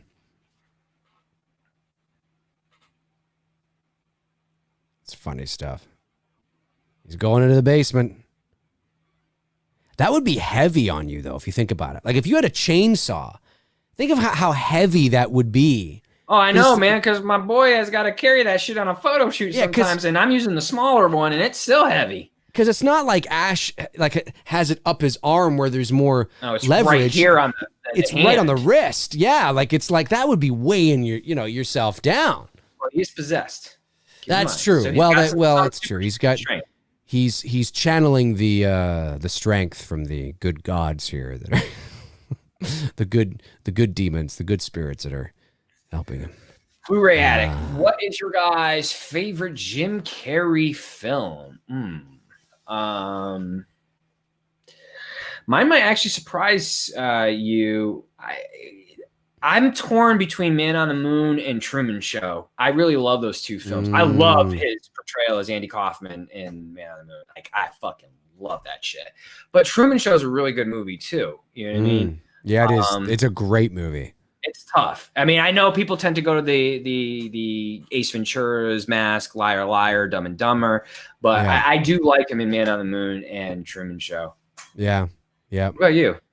I would say probably between Truman Show and maybe it's a toss-up between the first Dumb and Dumber and Ace Ventura, probably. Though I really do like him. Dave, let me ask you a question. Yeah, that's right. That's right. Oh, you know what? I also really like him in Bruce Almighty, too. I thought he was really funny in that. He was good in that. Bruce Almighty, which was probably one of his last, sadly. It was almost 20 years ago now. Yeah. Well, no, because after Ray loved something, right? Or whatever. Or no, that was Julia Roberts. He did some type of, I don't know, like. Well, he did Eternal Sunshine of the Spotless Mind. He did, I'm not like, it wasn't his last movie he did, but Bruce Almighty might have been his last real big movie that he was a part of. Because after that, he did Dick and Jane, I think, and then he did Yes Man was pretty funny. I didn't mind that, but he never really it was something. Yeah, there's usually about that 10-year peak there for a lot of actors. I mean, the shtick could only go for so long, and at least he was able to break from that shtick of Ace Ventura, Dumb and Dumber, and The Mask, and he did the Truman Show. He did Man on the Moon. He did what was that one? The Spotless Eternal Mind, Eternal Sunshine of the Spotless Mind. Yeah. You know, he was able to break from that and show that he is a good dramatic actor as too. Yep. Cable Guy, with Matthew Broderick. That's a good movie. Cable Guy. That was 96. Yeah, that was good too. Don't you want somebody to love? And he really gets into that fucking song when he's doing the karaoke. He does. That's a fucking trippy scene between him and Broderick. Yep. We are here. We are timestamp for Evil Dead 2 here. 1 hour, 11 minutes, and 45 seconds into the movie. Oh, yeah. Number 23. I forgot he's in that. Yep. That's a good movie, too. It wasn't bad. I enjoyed it. Yep. Horror film, right? If I remember, suspense thriller. It's a psychological thriller. Yeah. Here he comes. Oh, he's got the one sleeve torn off like Indiana Jones in the Temple of Doom. Oh, yeah. Just whistles. You want to fucking go, bitch? Imagine that's what he said. And there's the wire. Yeah, I know. It's all right. It's kind of one of those things. It sucks that you see it, but it's like, whatever. I think it kind of just works for the charm of the movie. Well, for this movie, yes. But when you see it in like The Exorcist, you don't want to see that. You don't want to see that in The Exorcist. In this movie, you can in your own mind pass. Yeah, you can pass it off as sort of part of the stupidness of it, the self-awareness of it. Yeah. You know what I mean? Geeked Out Turtle Fan 40. I sort of remember number 23. It's like I'm having a hard time picturing it. Like I feel like I've seen it. But then again, I could be confusing that with the John Cusack movie, the Hotel 1814, whatever it is, room whatever. Oh, room 1408. I might be confusing number 23 with room 1408. Okay. For some reason. I might wasn't be getting actually the two a bad movie. films mixed up. No, 1408 is really good. I like that movie. Yeah, it is good. Isn't Samuel L. Jackson in that movie? Samuel L. is in that, yeah. Kind of has a Shining-esque type vibe to it. Little bit, yeah. Look at that. He just, I love that. Look at that. It's clearly a prop. It's fantastic. I think I am. The more I'm thinking about it, I think I am thinking of 1408, and I don't think I've seen number 23. Okay. Because I'm picturing scenes in my mind. I'm like, wait, that happened in the Cusack movie. Okay. Yeah, 1408's Jim Carrey, and I think it's Virginia Madison, I think is her name. Number 23. I think so, yeah.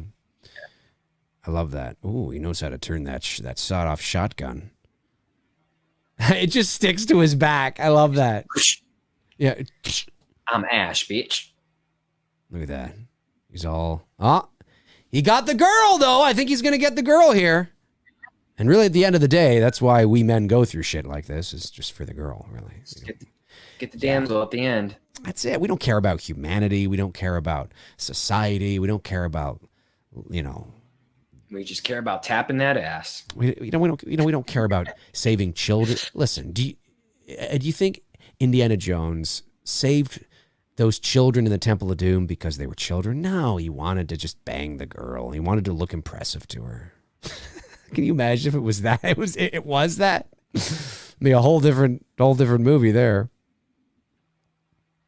Do they destroy the cabin at the end? Yeah, I think that's what's happening here. They're destroying this 9,000 square foot cabin from the inside, but 300 square foot cabin on the outside. That's right. That's it. I love the sound.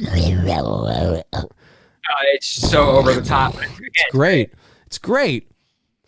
It's great. Yeah, you got the trees dangling over and everything, and I love that the faces on the trunks of the trees.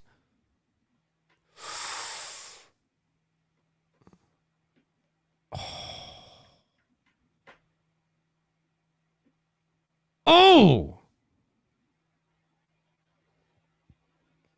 it's crazy.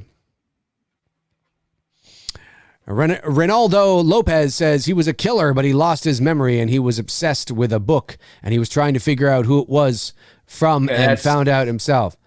Number 23. That's the number 23, about? Yeah. I haven't seen it, and I was thinking about 1408 with Cusack. Yeah. I love how his hair is turning gray. I love this. His hair turns gray there.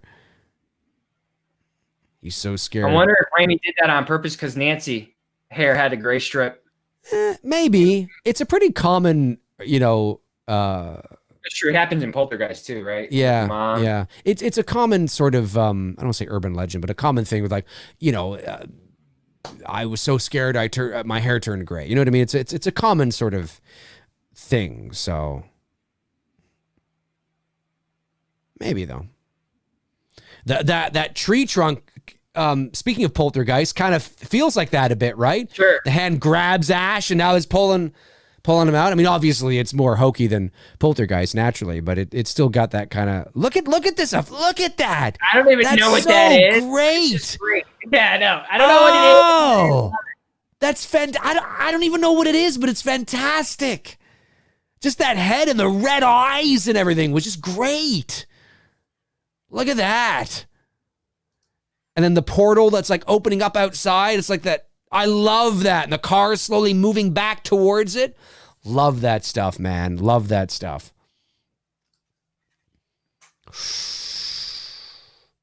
She can't take it anymore. Is she dying? Oh, look at all the it's like the souls almost. It's almost like, yeah, a little bit. Love that sound. Just go,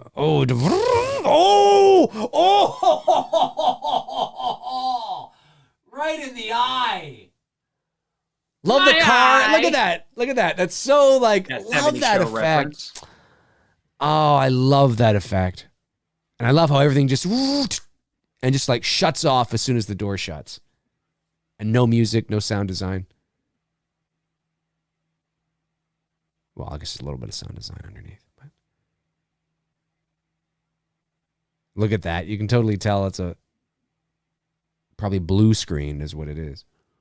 Back in the day, they used more blue screen was more common back then than green screen.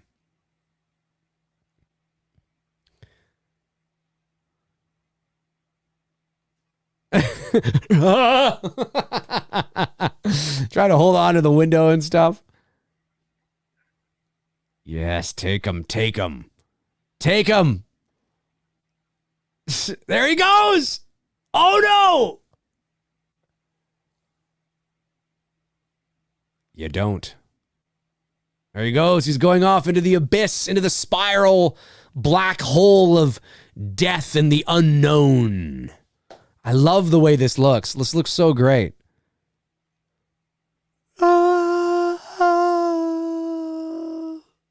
Is this where he ends up on the other side and where we lead into Army of Darkness? I think so. Yeah.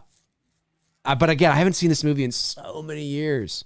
But a lot of it's starting to come back a little bit.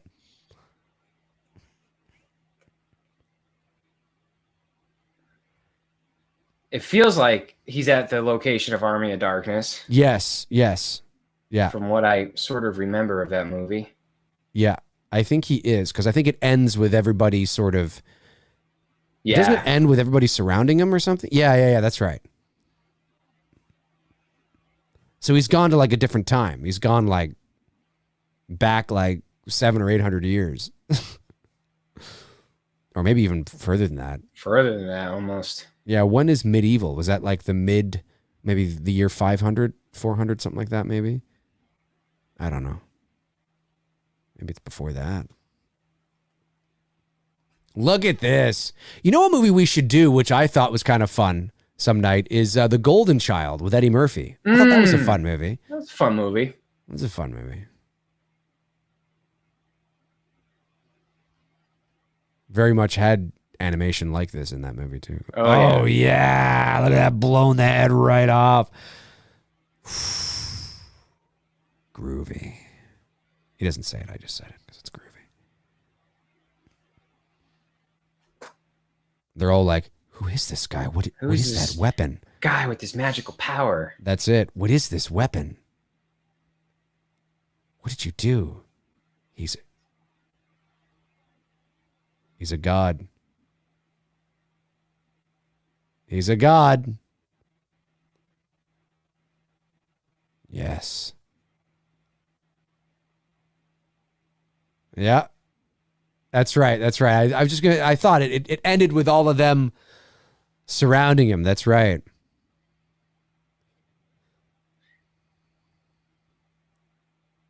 Yep.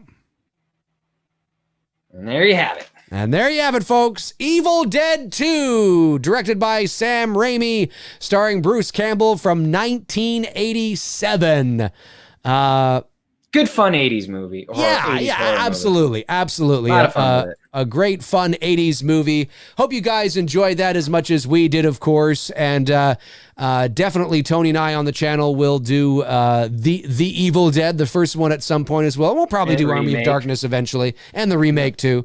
Hey, let's jump over to the chat and see what you guys are doing. Let's see what's going on in the chat room. You have any questions for us? I don't know. Let's see what's shaking. Let me go over to the board here. I don't think we missed any super chats.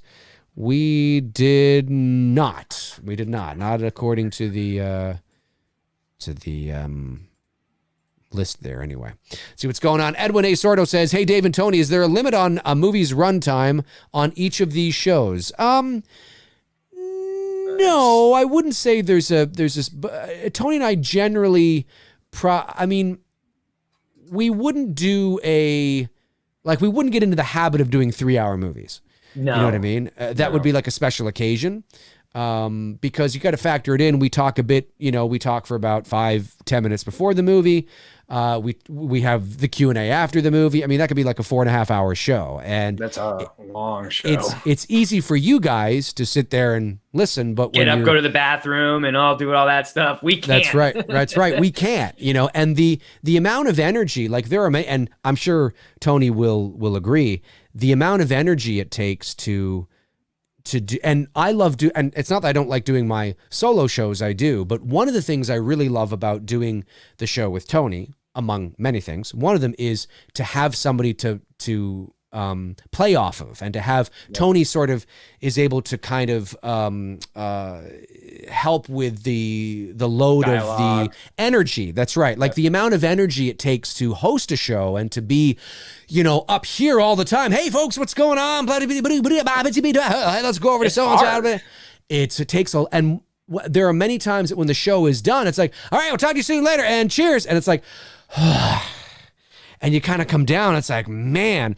And you can imagine what that's like when I do my solo shows and I'm talking for 2 hours. So to do a 3-hour show or like a 3-hour show or a 4-hour show would be really hard. So most movies are not 3 hours long, right? I mean, that is a minority. So, but I wouldn't say there's a specific limit, but we usually we're very mindful of, if a movie is long, it'll be like a special occasion. You know what I mean? Super chat comes in from David Lee Barron. Thank you, David. Says, "Dear Mr. David McRae Pichet." I see what you did there. "I know you're not religious. I am not. But are you a spiritual kind of person? Do you meditate, yoga?" I don't meditate. I don't do yoga. Nothing against either. I would say that I'm a well, it depends on what you mean by spiritual, right? I would definitely say that I'm a spiritual person in the sense that I do believe that I take a balanced approach to spirituality and things like that. I think more often than not, there are reasonable explanations for unusual occurrences in this world. And just because we don't understand something doesn't mean that there is a supernatural explanation to something. However, I have lived long enough and experienced enough in my life I do think there is enough evidence, albeit circumstantial at the very least, that there appears to be a universal intelligence to the universe.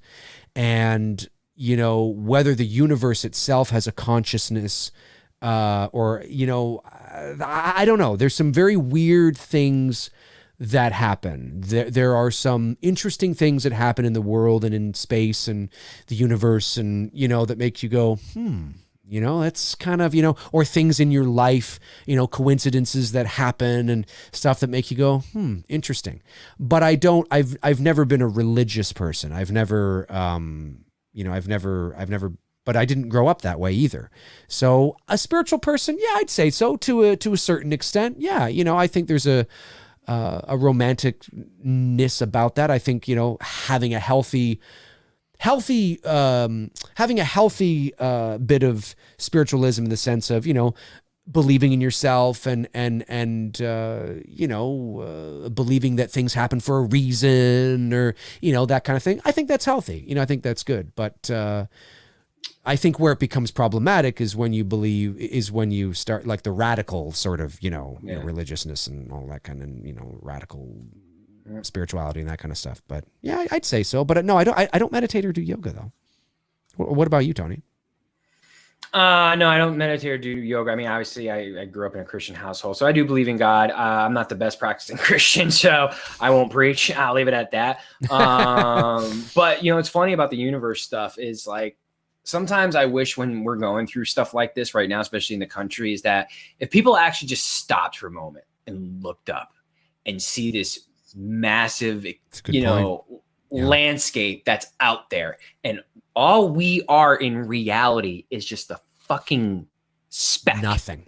We are nothing in the vastness of this whole thing. Nothing. If you take grains of sand out of the, put it in your hand at the beach, we are a fucking grain of sand. Dude, when you really put it in that perspective. And it's like, and then here's the other thing that I often think is that what if, I'm not saying that it's not possible that there's not intelligent life or other life out there, but what if we there totally is. But what if we were the only life form out there, and think about how we treat each other and how we don't put value into life at all. Right. If we were the only ones, you know what I mean? That we take it that much for granted. But as far as the whole scale of the universe thing, some people should step back sometime and go, you know what? Is my problem really that serious? Well, what's so crazy in the grand scale of thing?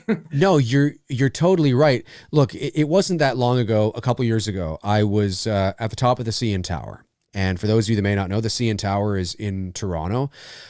For about 30 years, it was the tallest. It's a tower. The circular thing. That's right. It kind of looks like, I mean, it doesn't, but I can understand why some Americans think it does. Seattle thing. Right. It's a much larger, taller, thicker version of the Space Needle in Seattle. It kind of looks like that. I wish I had I guess I don't have anything. But it's yeah.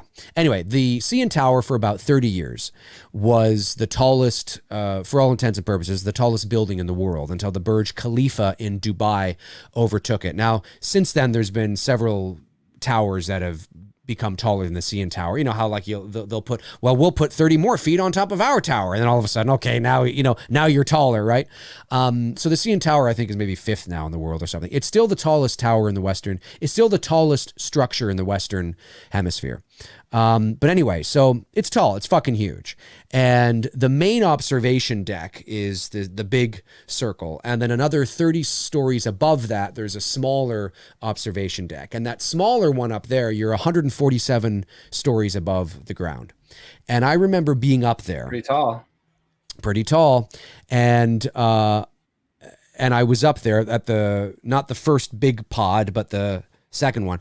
And I was up there and I'm looking down and, it's huge, right? I mean, that is tall. There's no doubt that is tall. It's 147 stories above the ground. Huge. It's huge. That was really good. That was good. That was good. Getting better. Tony's been working on it. I've been practicing. I'm huge. not a voice guy, but I'm practicing. It was huge. It is huge. It's great. It's tremendous. It's great. So I'm up there and I'm looking down, and the crazy thing is that you don't have to go up something like the CN Tower in Toronto or the Empire State Building in New York or the, Willis Tower in Chicago or the Burj Khalifa in Dubai. Like, you don't have to go up these big buildings to know what I'm talking about. Just go up your apartment building, if you live in one, to the 20th floor, and you still get that idea. But there I am, 147 stories above the ground. I'm looking down, and of course, naturally, everything looks like ants. Everybody looks like ants, right? Mm-hmm. And you can hardly see them. I mean, the cars on the highway look like specks. And I'm looking down, I'm thinking, and I'm only 147 stories above the ground. Yep, only. That now you go, but Dave, you're 100. Yes, relatively. Yes. I mean, 140, that's fucking huge. You look up there. I mean, there are many days that I'm downtown Toronto, that's what we call TO, and it's a cloudy day and that pod will be above the clouds. I mean, it's huge, but it's nothing compared to where the atmosphere is. The atmosphere is, what is it? Like, however many miles like above my head. I mean, yeah. And so that's just that's not even counting the outer atmosphere. Exactly. So I'm thinking to myself, and I was up there and I'm thinking, if we look like this, like dots, and I think it was the wintertime, and I could see an outdoor skating rink, and I could see, and it looked like ants. I couldn't make out. It just looked like black dots moving around on this white surface.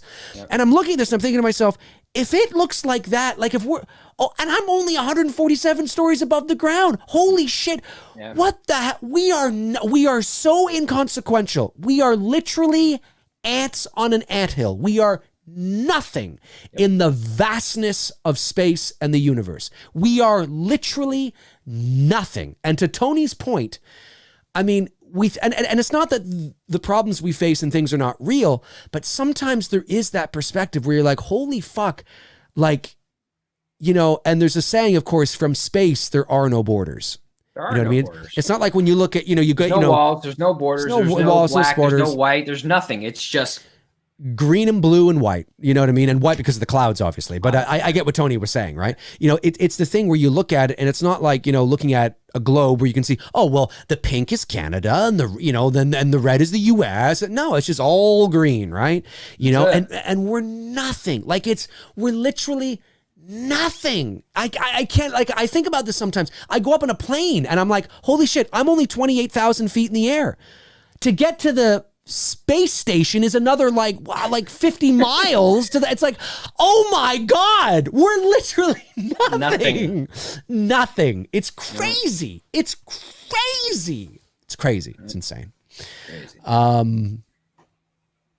We should do just a show talking about space one night. That'd be a lot of fun. I would fucking love that, dude. You know me, I love everything space. I love everything space, man. Me too, I do.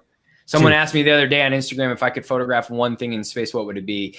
Probably it would be Saturn. I would just love to just like, and be able to like hang out on like Saturn's moons to get like horizon shots of Saturn above like the moon. Like that would just the shots I would be thinking of that I could capture. And then I would totally get an appreciation of what huge really is. Okay? Yes. Yeah, well, exactly. Like we think about that. We stand at a beach the next time. Everyone in the chat room do this and just look out at the ocean and just think how big that is. And then think 5 of our Earths can fit in the southern part of Saturn's fucking hexagon thing that got at the bottom of it. 5 of our Earths. It's so there. That's how big Saturn is. It's so funny because when I was in Los Angeles the last time I was there, of course I like to go down to, you know, Santa Monica Beach, Venice Beach, you know, and just kind of hang out there for a bit. And of course, it's beautiful, right? I mean, anybody who's ever been to California, it's beautiful. It's beautiful. You stand on the beach and you look out, there's the ocean. It looks huge. It's huge, right? That's, oh my God, this is so huge. It's beautiful. The sun's shining, the beach, you know, it's, oh my God, this is so wonderful. If you have Google Earth, go to Google Earth, zoom up on Santa Monica Beach, look where you would be standing, and look at how much of the ocean you would actually be looking at. And then pull back and look at how gigantic the Pacific Ocean is. And look how big it looks to you standing there. You're like, wow, look at this. It's so big. You are seeing nothing. You're seeing nothing. You're seeing like a pebble. A sliver. Like a sliver. Because when you look at the ocean from above and you go, it's like, it's ginormous. It's insane.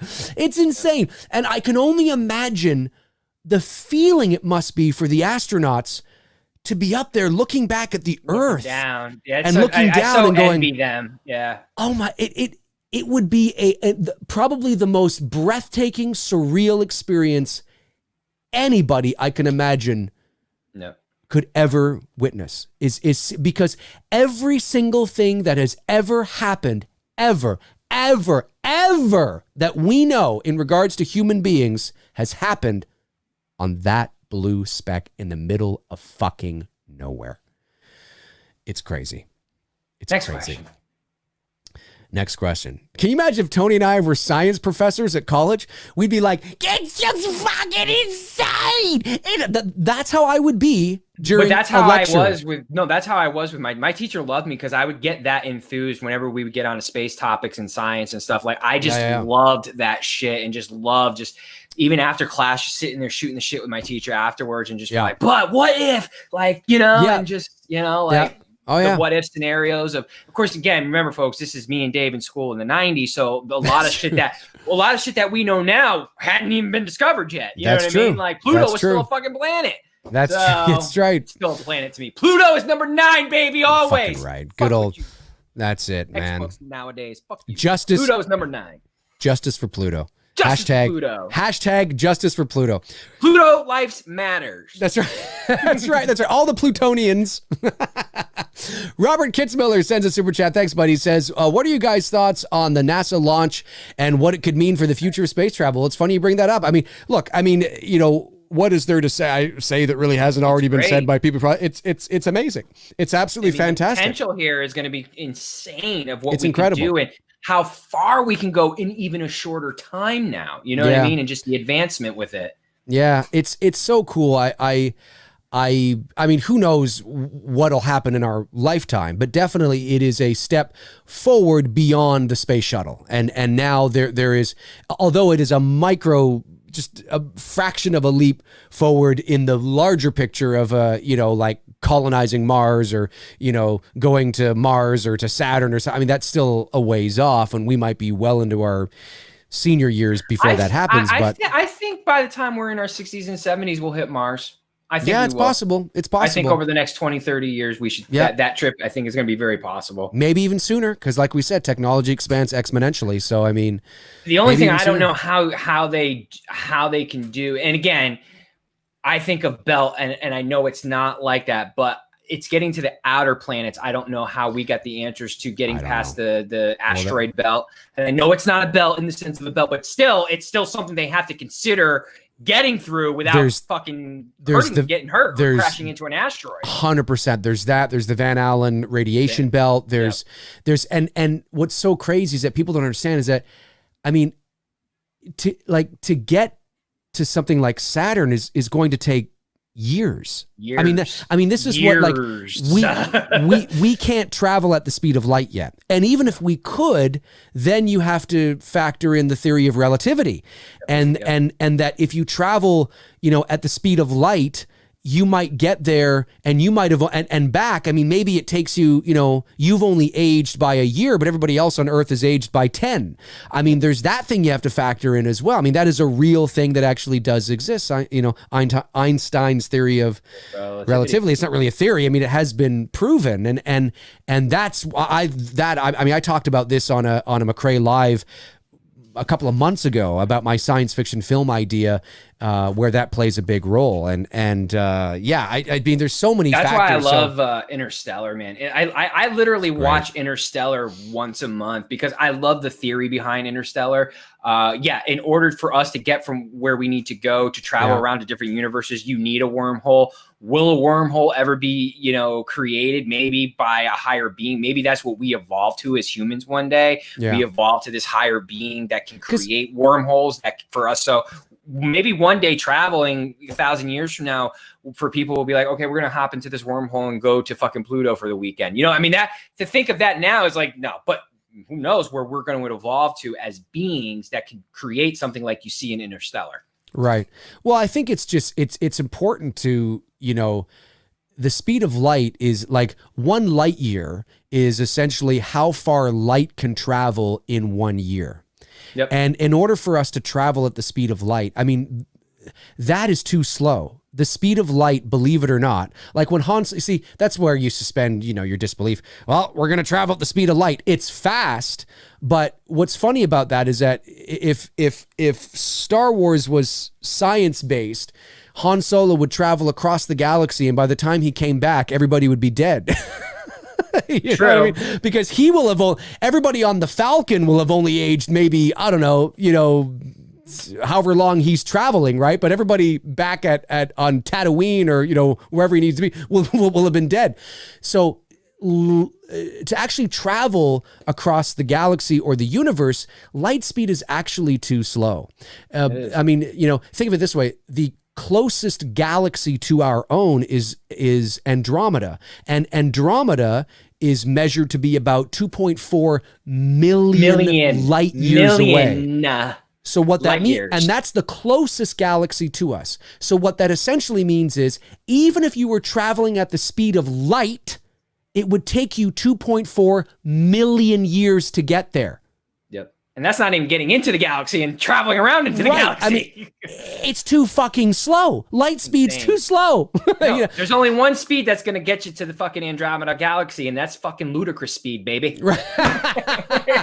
Ludicrous speed. Go! That's right. That's throw right. some space balls. Oh, yeah, you've got to. But, I mean, light speed would probably be beneficial. I don't know if we could travel at the speed of light on Earth. Of course, you'd probably be, crashing into shit.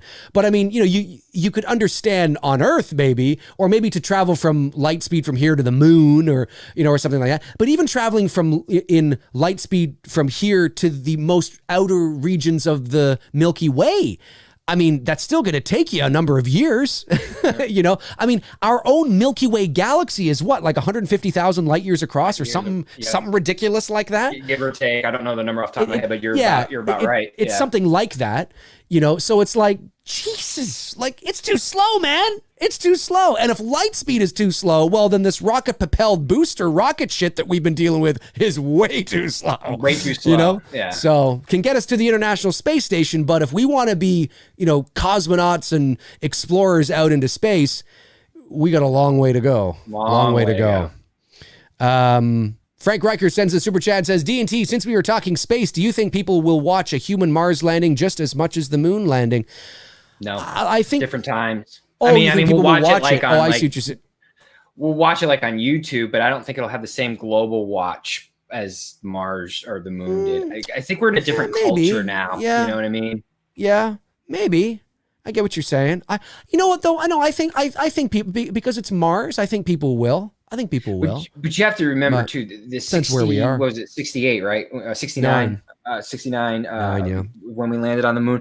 You have to remember 69, you're still in that time of where families still gathered around the television to watch TV. True too. Yep. We don't do that shit anymore. Nope. People are busy. People are doing different things. Life is totally different. I mean, it still would be heavily watched, but I just don't think it would be the same as what people experienced in the 60s. And the only way to know would be to ask my parents, like, hey, was this any similar to what you guys went through when you guys watched the moon landing? Yeah, and I guess it would depend too on when it happens. You know, what is the climate of society like? How are people consuming their entertainment, their news, their information? You know, what is it? I mean, you know, if that were to happen today, like if like they were like going to land on Mars today, I don't even think people would care because of all the shit that's going on right now. Yeah, I guess this very second, yes. I still think it would be a big deal because it's Mars, but to what degree and how people watch it and where they see it, whether it's in a microchip in their head or on a computer screen that looks archaic in 20 years, who knows? But fascinating stuff indeed. Zach Frederick says, I believe there might not even be a space, but I don't know. I'm searching for answers. Oh, there's space. There's space, Zach. There's space between me and Dave right now. That's right. There's space between me and that wall.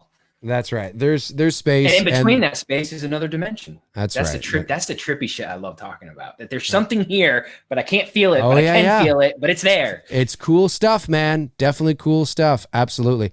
Edwin A. Sordo says, Tony, how about an insane shot of a black hole if it were possible? Well, yeah. I mean, they just did one. They did. Yeah, they did. Yeah. Yep. So, no, that would be cool. Like something like out of Interstellar, like Gargantua. What was the name of it? Gargantua?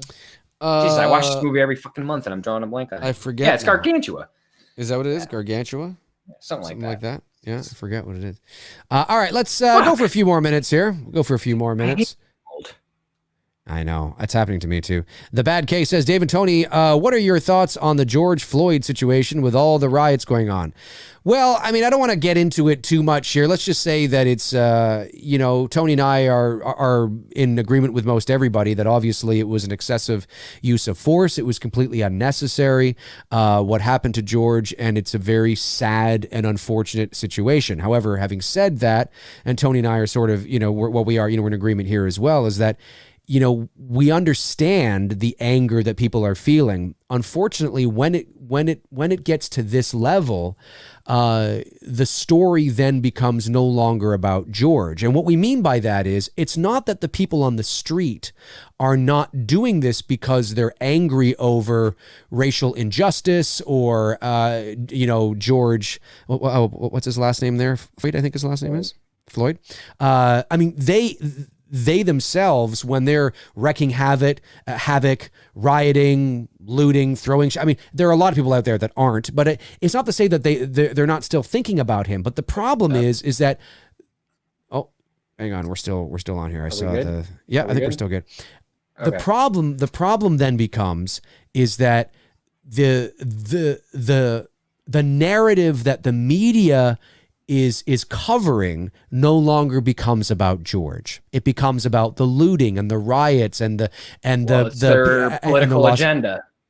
Well, but what I mean is that naturally when these things are happening, the media is going to cover that, right? Whether they want to or not, whether there's an agenda or not, that's dominating what's going on. So it's not, it's these riots and these cars moving into, protesters and people getting beat up and looting and fires and police stations burning and this. And so the story is no longer about George. It becomes about this and containing this. And sure, you can say, well, they're angry because of George. Well, that might be, but it's no longer about that anymore. So everything so ironically, and not every protester is violent, of course. I mean, there are those out there who are trying to peacefully protest, and that's really the best so way than those who are doing the violence. That has to be, and I hate that the media is 100%. not addressing that there are more people. There's not only are there more people doing it peacefully, there's people walking side by side with cops that we're not seeing, but I'm seeing friends share shit on Instagram. For sure. Like, why is the media not showing? Like, this should be the leading example of arm in arm, cops and black and white people walking together. Right. I agree. Why are we not fucking seeing more of this instead of showing us the fucking shit that makes people angry? Well, because it's I know. I know your question was like rhetorical. It was I know. So I think what's important is that if you truly if it really is about George and it really is about racial injustice and really trying to really make a difference, it's not that, burning a cop car or, having maybe making a little bit of a stink, right? Making a little bit of noise, you know what I mean? Doesn't maybe have an effect. But when it becomes, essentially martial law out there and people are just tearing shit up and going into, the real reason gets lost because the media is no longer covering George's story. I mean, they are obviously because it's a byproduct, but it's not leading the news. It's not out there. It's not top of mind. It's the violence. It's the hysteria. It's the mayhem. It's Trump and the fucking, you're going to shoot him up. And it's all this stuff now. So there's no longer, so George kind of gets lost. Even George's brother came out today and said, guys, don't stop. Stop. If you really want to make a difference now, because what's going to happen is that all this is going to go up and then eventually it's going to die down and we're going to move on as if it never happened, like it always does. There have been many examples throughout the history of the United States. When we were kids, Rodney King, 92. 100%, where all sorts of protests and women's marches and this and that and this, that, but then it dies down and, you got to keep 67 and 68, all the riots that were happening, because of the, what was happening to African Americans then. That's right. That's right. All that.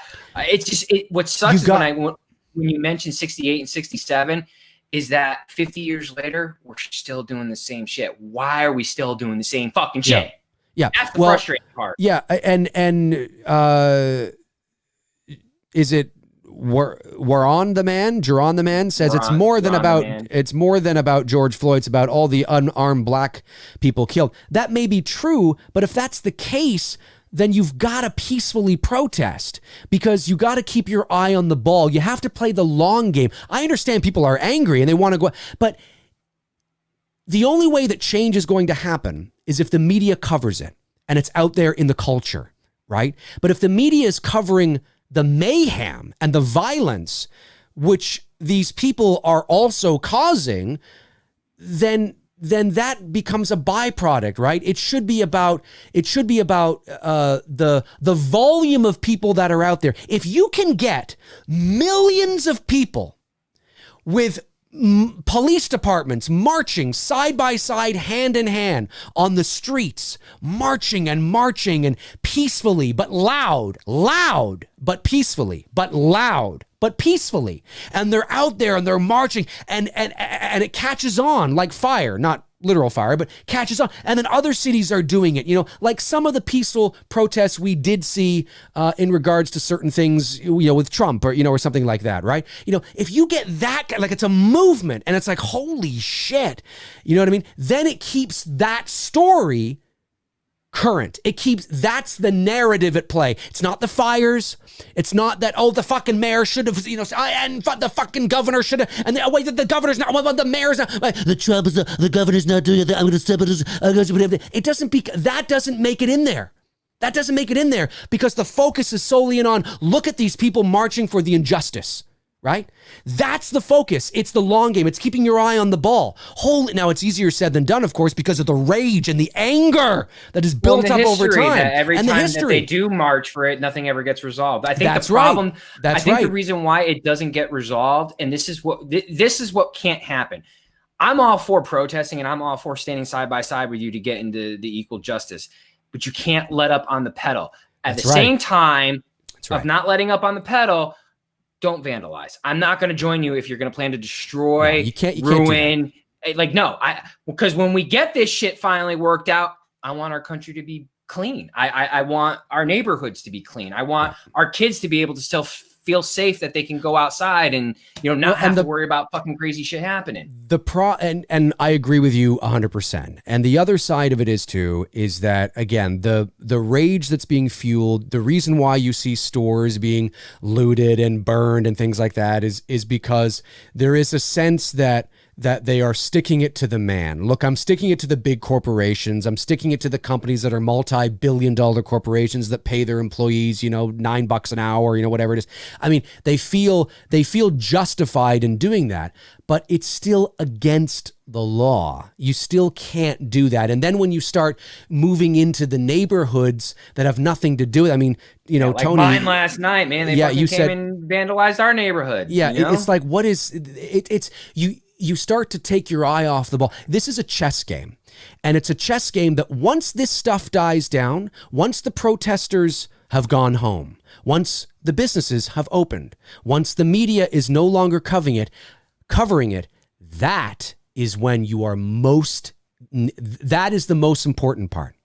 That's the most important part. That is when you've got to keep the pedal to the metal in terms of when the news is no longer covering you and the cameras are no longer on you. That's when you need to be your loudest. But you got to do it safely. You got to do it. You can't do it violently, because then the violence becomes the story. It doesn't matter why you're doing violence, why you're committing violence. That doesn't become the story. The story becomes the violence. And then everybody else who is being affected by the residual effects of the violence don't have very little empathy for you, regardless of what it is. You just fucking burned down the school. I'm not saying that happened. I'm just using this as an example. You just burned down the school that my son goes to. But it's like, well, wait a minute here, guys. Like, two wrongs don't make a right here. And I think it's a chess match. It's a very strategic game. And they always win because they count on your emotions. They count on your emotions, they count on you to make decisions based on your emotions instead of informed decisions based on facts and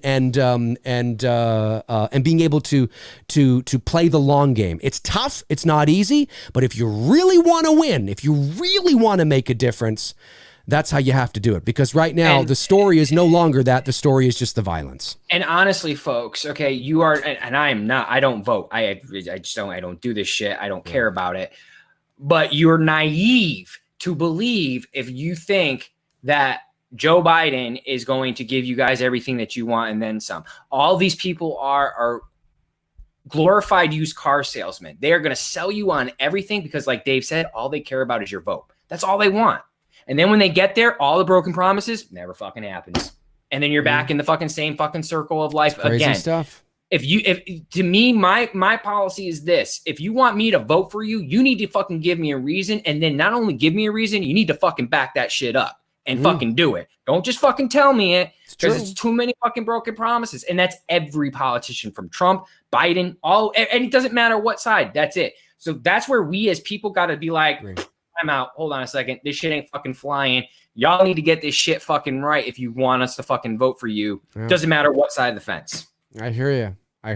And like I said, I mean, I'm totally okay with, raising a little noise. You know what I mean? Raising a little ruckus, a little bit of something, a little bit of, oh, hey, shit, maybe there was a window smashed, or maybe there was a cop car that had a little bit of spray paint. I'm okay. I get it.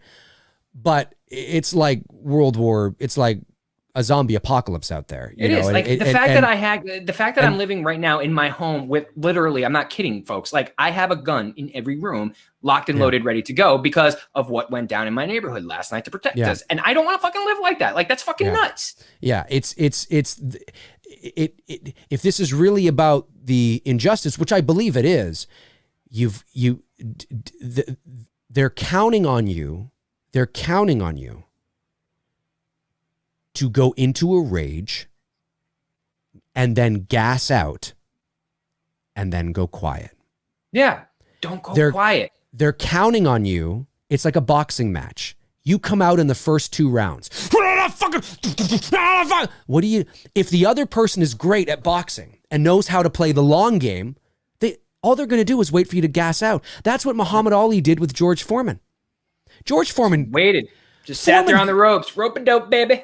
Come on, hit me with those big guns. And it's also right. And it's one of those things where, and there's a lot of examples of that in boxing, where if you know how to play the long game and you are an aggressor, your opponent is coming up in all the rage, right?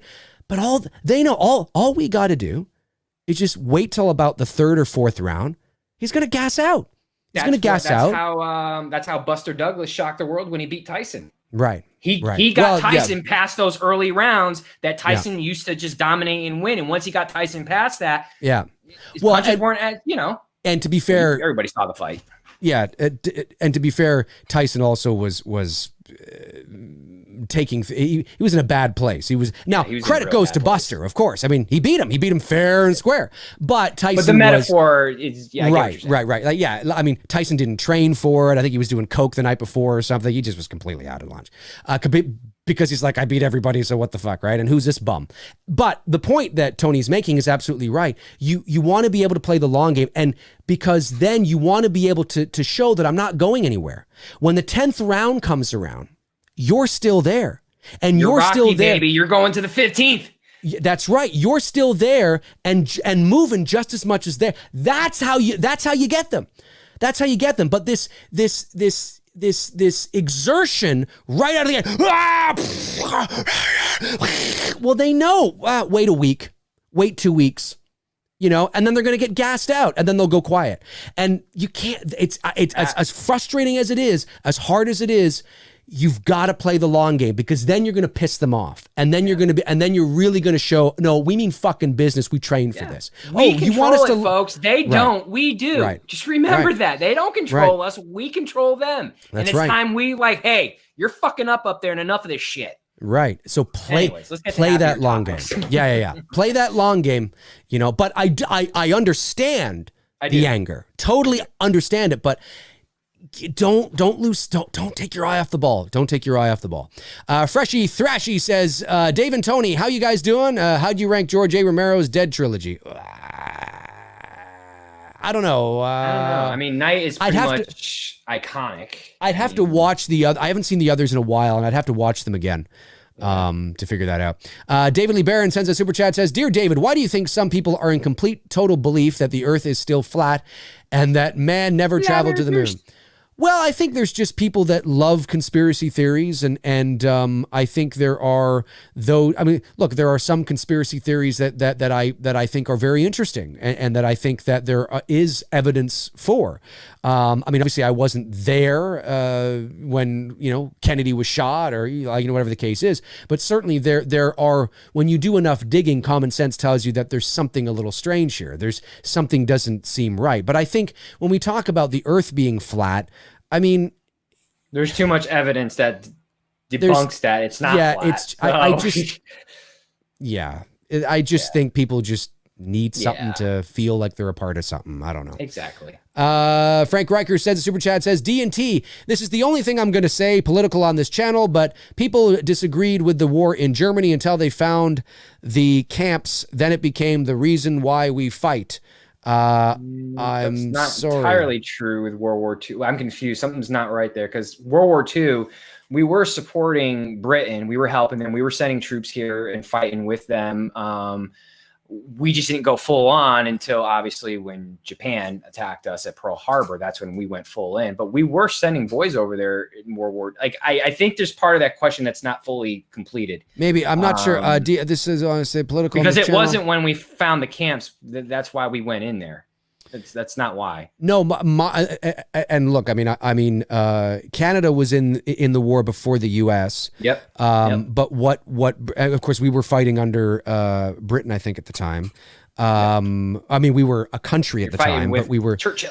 Yeah, we were a country at the time. Obviously, we were our own independent country. But in terms of the dominion of the flag or whatever. I got you. But so we were there first. But I do think what my understanding is what put the U.S. into World War II was Pearl Harbor. That was sort of the catalyst. But we were sending troops there during World War II. We were sending them to Britain to assist and help out. But we weren't, and we were sending ammunition. You know, we were helping them that way. We just weren't sending our boys until obviously Pearl Harbor happened. Right. Rest is history. Gotcha. Cool stuff. Let's see here. David Thorson sends a super chat and says, have you guys seen Stir of Echoes 2? No, I haven't. I didn't even know there was one. Fascinating.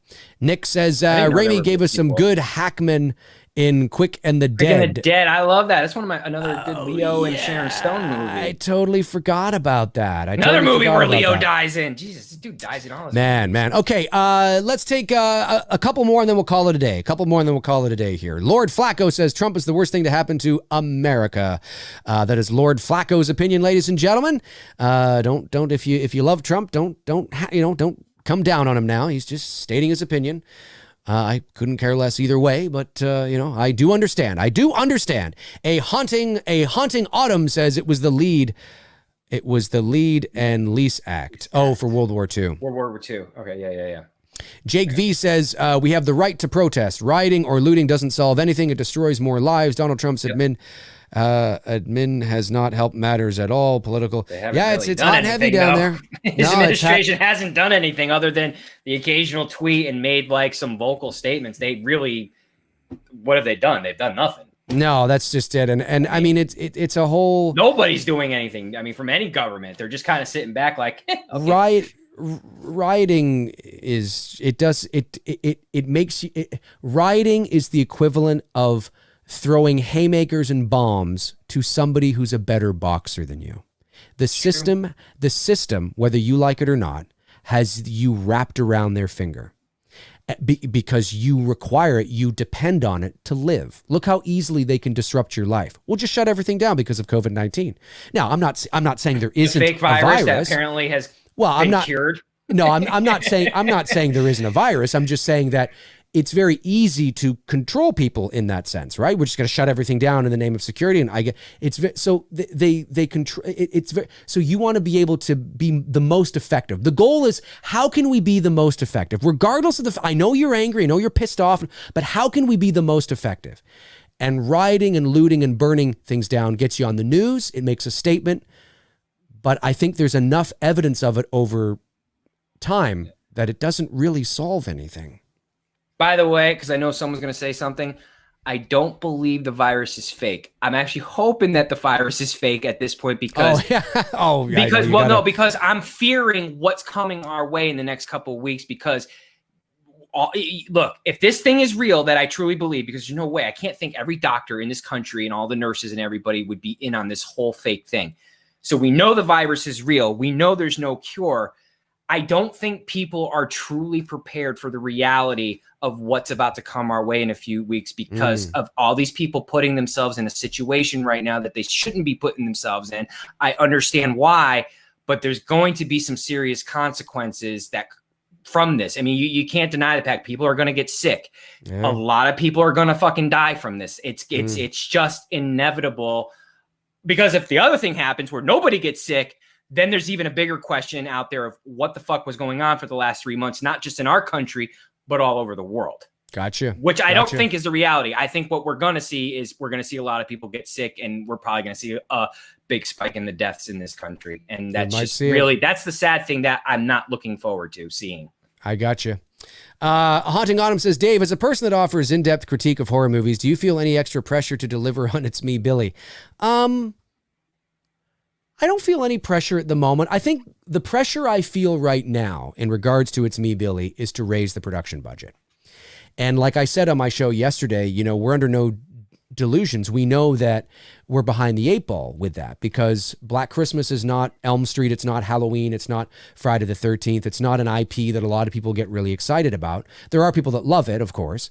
But we're looking to raise about $45,000 US for our production budget. And if this was Halloween, if we were doing a Halloween fan film in the same way that we're doing It's Me, Billy, we would probably make that overnight. But in terms of Black Christmas, it's going to take a lot more groundwork and a lot more sharing and, talking about it and really sort of trying to get it out there. So I feel pressure from that. I'm cautiously optimistic because, like I said on the show yesterday, as much as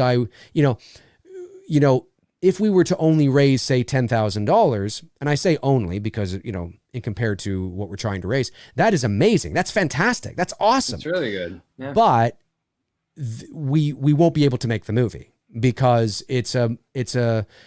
in order to make the movie that we have written and laid out, which is why you break down the script and the cast and the crew and all the, and you figure out how much is it going to cost to make this movie, the locations, the insurance, the equipment, the cast, the crew, the, craft services, accommodations, you break it all down and you come up with a budget and to make this movie the way we want to make it, this is how much it's going to cost. Well, if we only raise $5,000 or $10,000, that's amazing, but you can't make a $45,000 movie on a $10,000 budget. So at that point, we would either have to refund everybody, or we would take the money we did raise, shoot maybe a portion of it or a scene or something like that, and use it as a concept to maybe raise the rest, or whatever the case is. We're hoping we don't have to do that, obviously, because ideally we'd like to raise everything and shoot the movie that we want to deliver. So maybe I'll feel pressure once. And if we raise the money, then it's like, okay, we've got the money. Now it's really happening. You know what I mean? But right now, I'd say I don't feel any pressure from that. It's more in the, first things first, right? We got to raise the production budget. And that's sort of where I feel a little bit of pressure from that. I got to admit, I do. So we're counting on you guys. We're counting on you guys to help us out. Yeah. And there might be a little something interesting in there. There's a lot of interesting perks in there. Hold on, wait. Saying. Robert Thidoff, have you guys heard Cobra Kai is moving to Netflix probably? Really? Cobra Kai is leaving YouTube, and it is either moving. It's in a bidding war right now between Netflix and. Oh, I hope Netflix gets it. Netflix and Hulu, or Netflix, I think, or something like that. I don't know what the other one is. Fucking best news. Now I don't have to re-sign up for YouTube TV. That's the only reason why I had that damn thing, is so that I could fucking watch Cobra Kai. Yeah, I think football in the fall. Yes, I think it is going over to its. I was going to say it's going over to It's Me, Billy. It's going over to Netflix. Well, I'm pretty sure. I have Hulu through Spotify. It's a combo deal package that Spotify did for $9 a month. I wish we could get Hulu. And then I have Netflix too. I think the reason why we don't have Hulu up here, I think it's because there's another streaming service up here in Canada called Crave, and I think a lot of the shows that are on Hulu, I've noticed, are on Crave.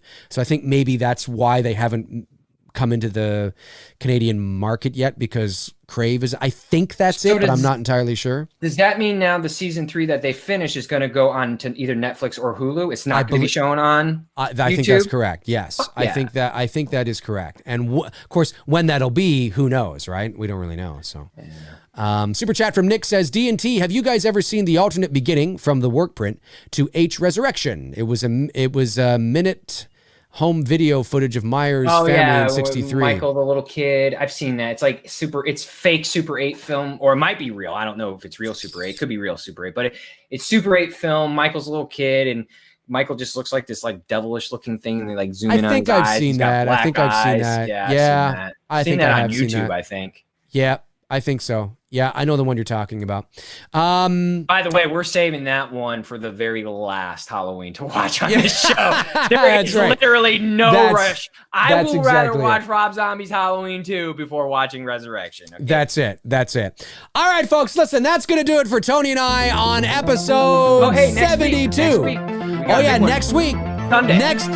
Next week, Tony and I will be back on episode 73, but it will be Sunday, June 7th, not Monday, Sunday for next week, or for this coming weekend, because it is the 35th anniversary of The Goonies. We're going to do The Goonies. That's right. And Tony and I will be watching The Goonies next Sunday. And like the appropriate time to watch it. We need a good, fun movie like The Goonies. Yeah, we need a good, fun movie. Exactly. So make sure you tune in to that next Sunday, June 7th, 7 o'clock p.m. Eastern Standard Time. We'll be watching The Goonies, celebrating the 35th anniversary. Thank you to my moderators, Frank the Tank Man, always doing a great job. Frank and Tabitha and Darren and Jason Nike, of course. Thank you guys. Really appreciate it. And Tony and I will be back, like I said, Sunday. This was a good show, an interesting show, talking about all sorts of different things that are hot right now in the universe, but we kept it classy. We kept it, clean, on point. No fighting, no clean, no fighting. You see, it should be. Constructive conversations. Exactly. I could not agree with you more. All right, we'll be back next week. Take care, guys. Cheers.